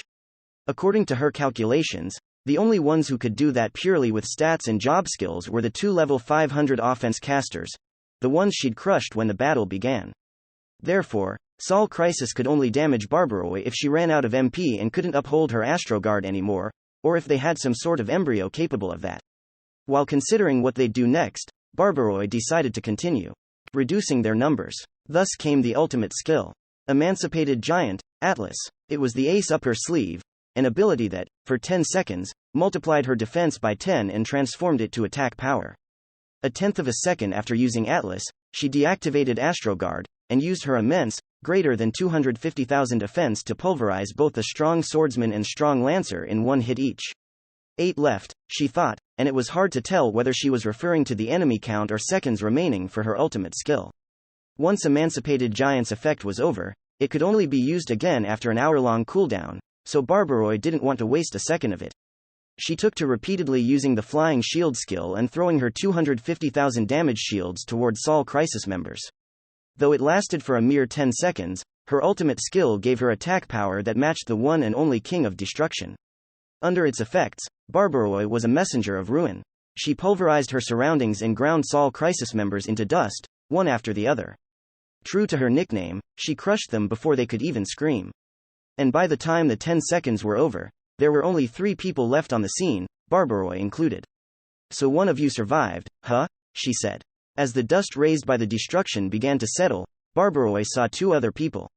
She'd purposely let one of them live, but the other had survived despite her trying to kill him. The one she'd let live was the faker, Vermin, who was now cowering with his hands on his head, while the one who had survived was the leader of Sol Crisis, Dum Dum. He wasn't in a good state, though. Barbaroi's attack had lopped off his right arm. Dum Dum had his pain set to off, so it didn't hurt at all. Nevertheless, the feeling of not having a limb made him break out in a cold sweat. "Damn monster," he spat out. "And you're supposed to be a high rank like us? It's all 'cause of the difference in our embryo traits and the effort I've spent on developing my build and learning when to use my skills." "You ain't wrong there. Not wrong at all." Dum Dum formed a self-deriding, wry grin. "Man, the devs keep talking about possibilities or whatever, but embryos are just straight up broken. There's weak shit like this guy's, only good for cheating people, and then there's beastly stuff like yours, which lets you fucking demolish everyone by yourself. It's just unfair." But still, he momentarily stopped talking and turned his grin into an indomitable smile before continuing. "I do like my embryo. I'm not tough enough to win this, but this baby should at least let me take a tenth of your HP." Dum Dum took out a billhook-like blade and brandished it with a backhand grip. That weapon, too short to be a longsword and too long to be a shortsword, was his unique embryo. Thus, the ex-leader of Mad Castle and the leader of Sol Crisis faced one another. Dum Dum moved slowly, while Barbaroi was completely idle. An AGI build looked for an opportunity to strike, while the end build prepared to counter it, making it a highly standard Dendro battle. However, there was a great difference between the two players. Barbaroi's MP is almost out, Dum Dum thought while using Reveal on Barbaroi. "I've got a chance." Using Astro Guard and her ultimate skill had nearly emptied Barbaroi's remaining MP, while all the flying shields had reduced her SP to below the 10th of her maximum. In just a few seconds, her passive skills would reduce her MP to 0, and that very moment would be Dum Dum's only chance. He waited for it as Barbaroi waited for him. Soon enough, the time came. "OAAGH." Dum Dum let out a war cry as he charged directly towards Barbaroi, who responded by preparing to pulverize him with her shields. Dum-Dum hit the shield like a bunted baseball, and she stands behind you, Bloody Mary, vanished. He next appeared in the air right behind Barbaroi. That was the ultimate skill of his sword embryo, Bloody Mary. It made him teleport behind his target and raised the power of his next attack. Additionally, he was a sneak raider, a high-rank job from the raider grouping, so the damage he dealt increased even further when he was undetected by his enemy. I've got her now, he thought as he swung his Bloody Mary, certain that he'd take away a tenth of her HP. Without any MP, Barbaroi would be unable to use any defensive skills like Astro Guard, and Dum-Dum was sure that she was just bare enough for his attack to damage her. But that conviction of his disappeared the moment something cylindrical flew out of Barbaroi's armor. Being an AGI build, Dum-Dum could make out that it was actually a bullet case. It dropped out of her armor as if flying out of a shooting gun. What was that? Dum-Dum thought, but before he could reach a conclusion, Bloody Mary's blade reached the back of Barbaroi's neck. Astro Guard. Only to be deflected by a skill, one that she supposedly couldn't use because of a lack of MP. What? Dum-Dum exclaimed, but Barbaroi made her move before he could make any sense of the situation. She turned around, let go of her shields, formed spear hands, and directed them at Dum-Dum. Being in midair, he wasn't capable of evading what came next. Double gauntlet trigger. She roared, causing 2 more bullet cases to fall out of her armor, accompanied by a thunderous sound akin to a cannon shot. Following that, her gauntlets were fired forwards. Barbaroi's aim was perfect, and they cleanly hit Dum-Dum's stomach. "Gah!" he exclaimed. The attack was both unexpected and powerful. Though he'd withstood the first with his life-saving brooch, the second one split him in half. What? If you're gonna fake my armor, at least learn its skills, said Barbaroi as she looked down at Dum-Dum's separated halves and re-equipped the gauntlets. Well, not like you could. I didn't leak 'em anywhere. Exactly. Both the MP regeneration and the attack had happened because of her special reward, the legendary Gunhammer plate, Magnum Colossus. The reason why it was titled Gunhammer were the bullet-shaped cartridges it used as the price for its unique skills. Their content was the MP that Barbaroi had channeled into them ahead of time. One of the armor skills was Gauntlet Trigger, which used all the MP in a single cartridge to fire a gauntlet which dealt damage almost as great as that of ultimate skills. The other skill was Charge Trigger, a battle ability that injected the MP in a cartridge into Barbaroi, restoring her MP much faster and more effectively than potions did. A single use gave her half of her maximum MP. She could have a total of 6 cartridges, and she'd finished charging all of them just this afternoon. That meant that she'd had enough to completely restore her MP 3 times, so there had never been a chance she wouldn't have enough of it to take care of Sol Crisis. While they'd believed they'd have a chance if Barbaroi ran out of MP, she herself had never worried about it at all. If her MP reserves had been an actual problem for her, she wouldn't have wasted time examining them all with reveal or undoing her heaven's weight. In fact, she'd intentionally made them believe that her MP was her weakness and had them act accordingly. There was logic behind it. Ah, shit, Dum-Dum grumbled. Despite being split in half, he could still talk just fine. I thought I had it. Well, Mary sure ain't the only thing that's bloody here anymore, Barbaroi commented. I've gotta say, for someone looking like a teke, you seem pretty good. That a skill or something? Nah, I have a bit of HP left, but this bleeding'll kill me in seconds. He wasn't wrong. It wouldn't be long until the death penalty took him and made him vanish. Oh, man, Dum-Dum muttered with slight regret in his tone. The scheme is over, the pretense is off, and we don't have any prestige anymore. Guess that's that for Sol Crisis. Shame. It wasn't too bad. Looking at his state, Barbaroi, being an ex-leader of a PK clan herself, felt like she had to make a comment, so she said, create a proper PK clan next time. If you ask me, you can easily make it to second rate. Her words were barely any consolation. Ha ha. Dum-Dum chuckled wryly. What the hell's a proper PK clan? With those words as his last, the leader of Sol Crisis received the death penalty. And that leaves just you, said Barbaroi as she turned around and looked at Vermin, the fake. He was silent. At first, Vermin just lay on the ground and lightly shook. The quivering gradually grew stronger until it culminated in a thunderous, out-of-control laughter. Kaya ha ha ha ha. Dumbasses. They all lost like the weak shits they are. I knew it. Without my skill, Sol Crisis was just a bunch of hopeless parasites. Kaya ha ha.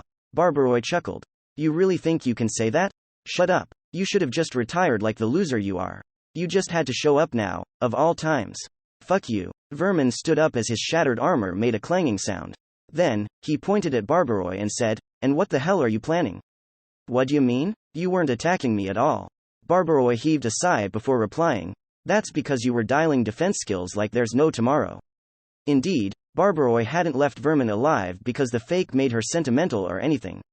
He'd used nothing but defensive skills throughout the whole massacre, increasing his defense so much that she'd figured it was best to take care of the others before dealing with him. "You're a full armor giant, too, so you can also use Astroguard. And you were squatting and cowering for your sub-job skills, Beastboxer's turtle shell stance and Monk's prostration barrier. All of them multiply defense several times over, so even I can't do much when they're stacked." "Well, aren't you a know-it-all," said Vermin. Though it didn't show, the fact that she'd pointed out his skills so precisely made his heart rate intensify.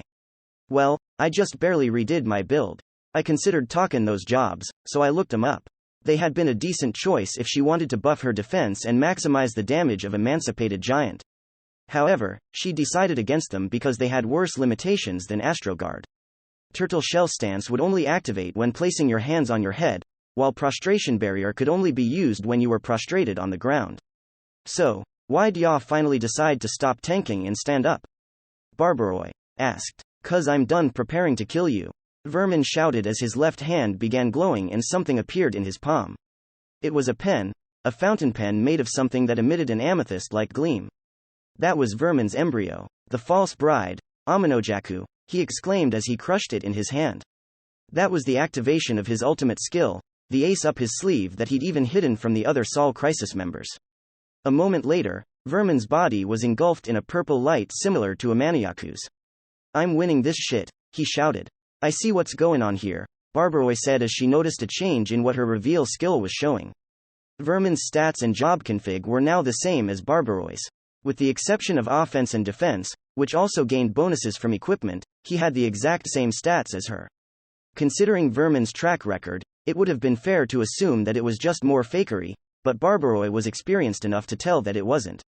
"So it's a skill that lets you go beyond descriptions and perfectly copy the actual abilities, huh?" "You got it right. It's like copying and pasting. I now have the same powers as you, including your embryo." Barbaroi took a moment to consider whether he was bluffing, and concluded that such an ability was, indeed, possible. The fact that he had to destroy his embryo to activate it says a lot, she thought. There are probably other limitations, as well. For example, copying people with a higher total level or embryo form would probably make the result incomplete. And there might be a time limit, too. Barbaroi was assuming right, and that was exactly why the false bride was functioning so well. After all, since she was in the middle of leveling her new build, her total level was lower than Vermin's, who had it maxed, and their embryos were both in their sixth forms.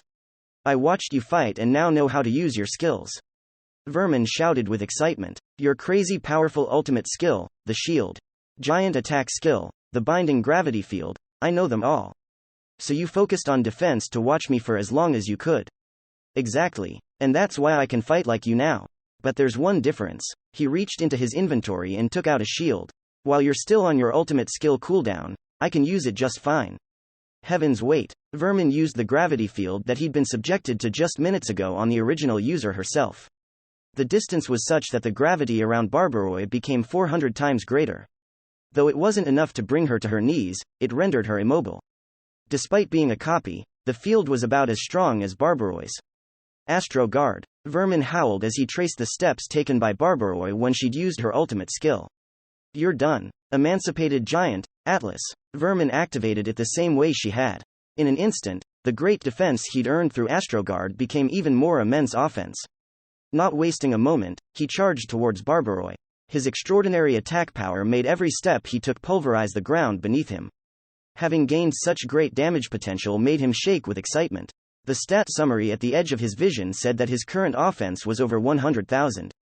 It was lower than Barbaroi's due to the difference between their equipment bonuses, but it was still more than enough to break through her Astroguard. Vermin was assured of his victory. Because of that, Barbaroi's next move amused him.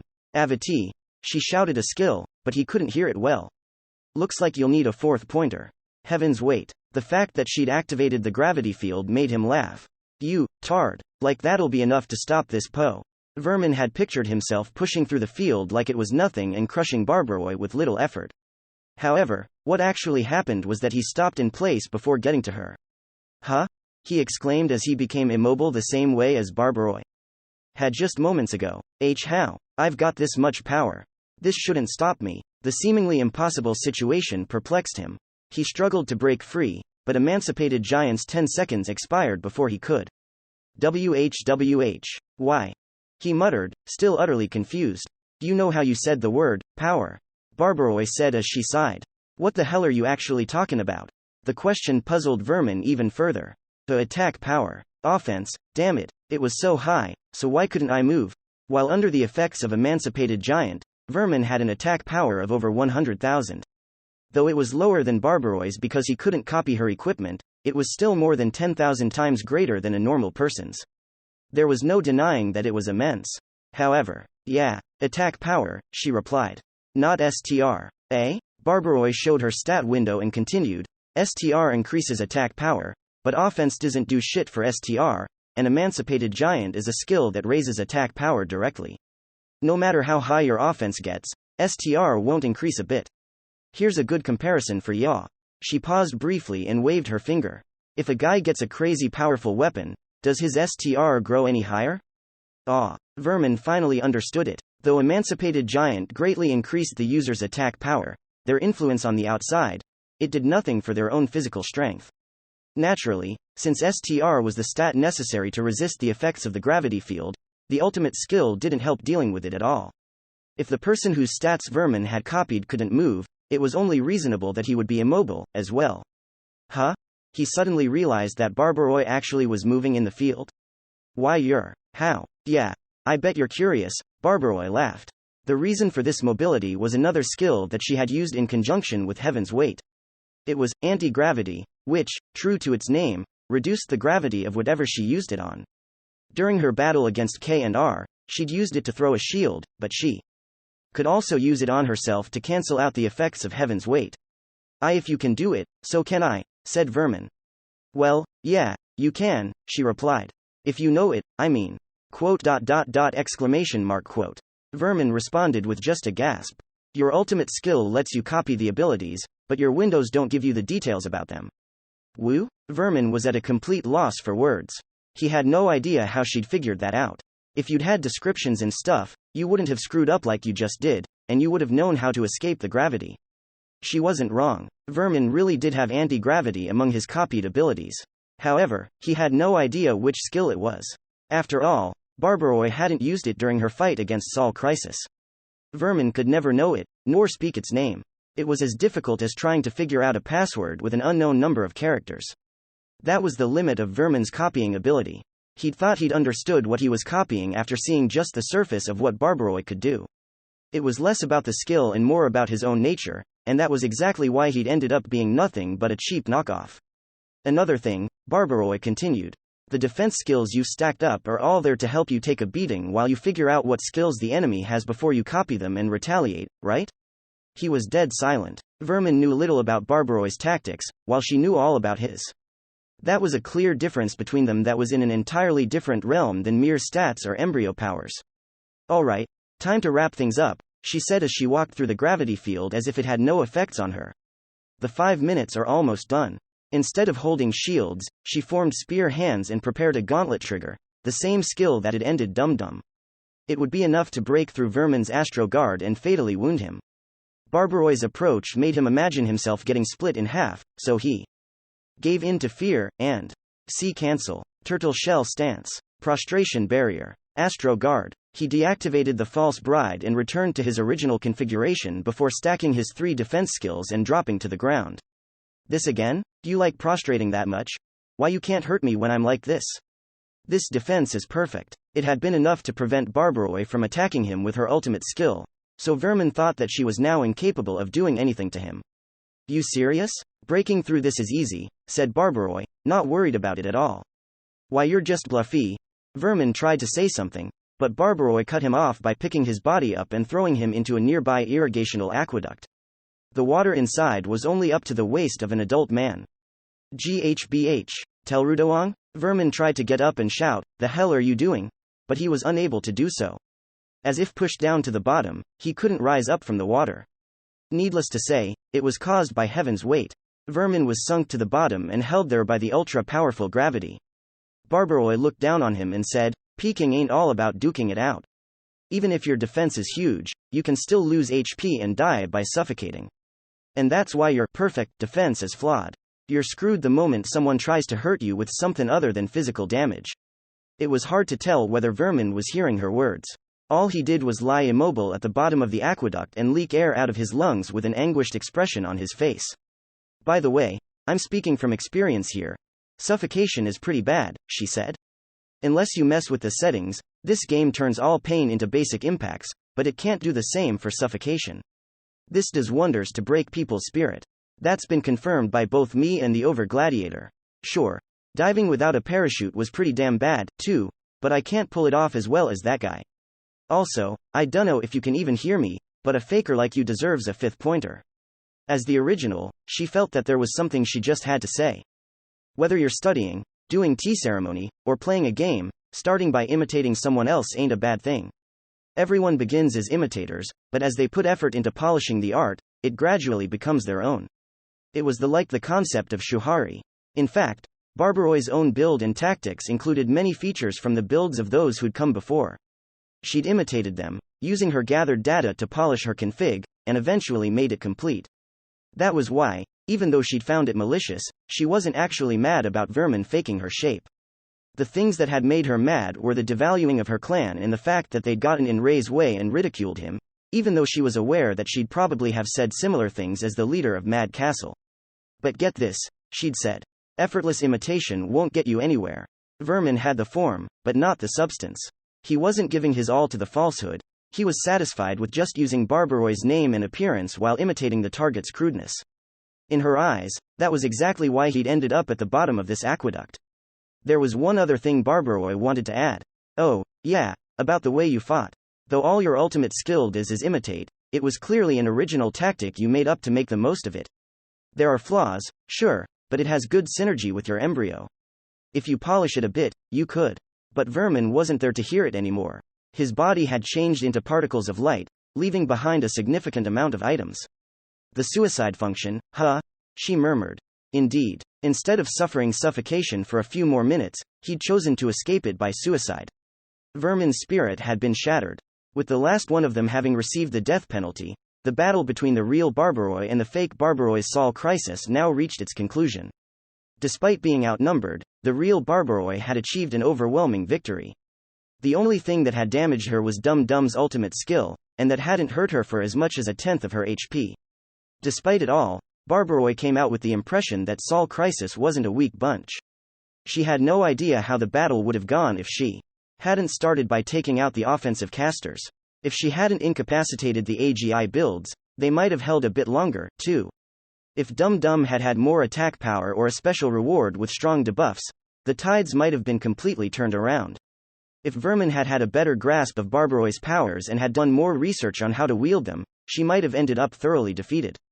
And most of all, things would have been completely different if they'd had the cooperation and tactics of a proper PK clan.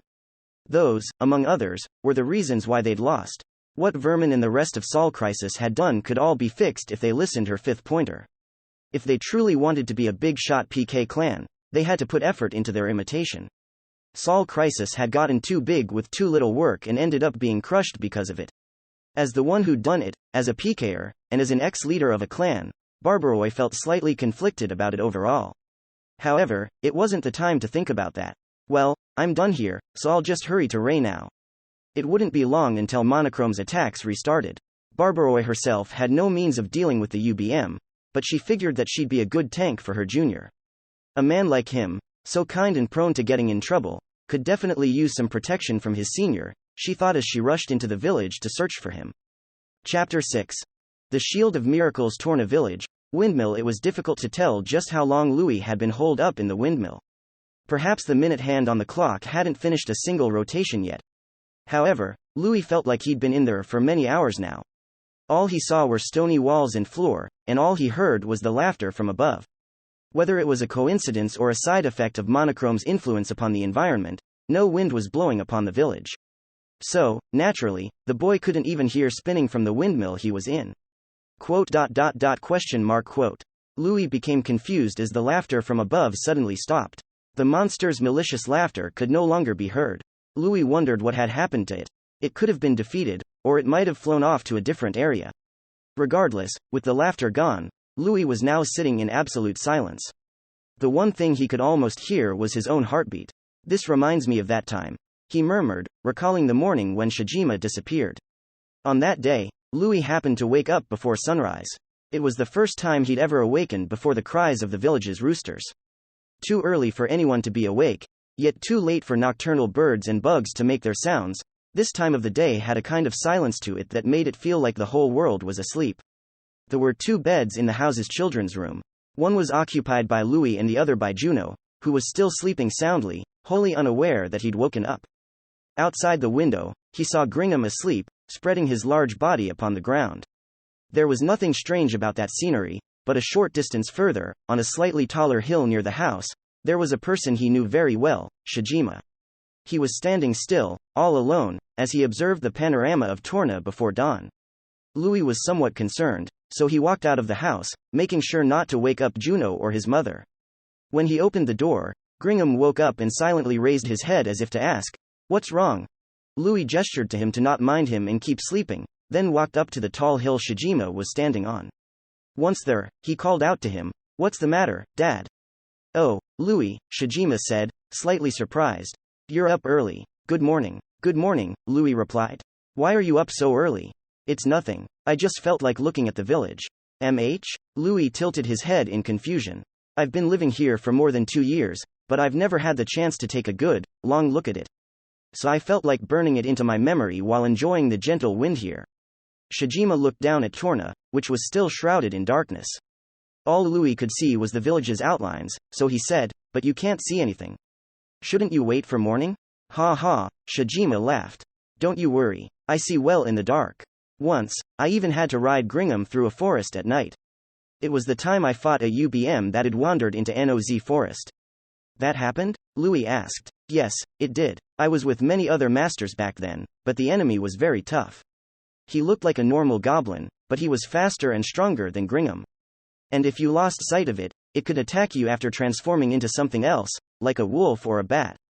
It was a very hard battle for all of us, but we were able to surround it and give a chance for Tsukikage, a person I know, to finish it off." "Wow," Louis exclaimed. Although brief, Shijima's story was enough to move and intrigue a child like him. "Hey, do you have any more stories like that?" "Ha ha, of course I do," Shijima laughed. "Now, which one to tell next? Here's a good one. It happened after I married Farika, but my friends called me over to help defeat the Tri-Zenith Dragon."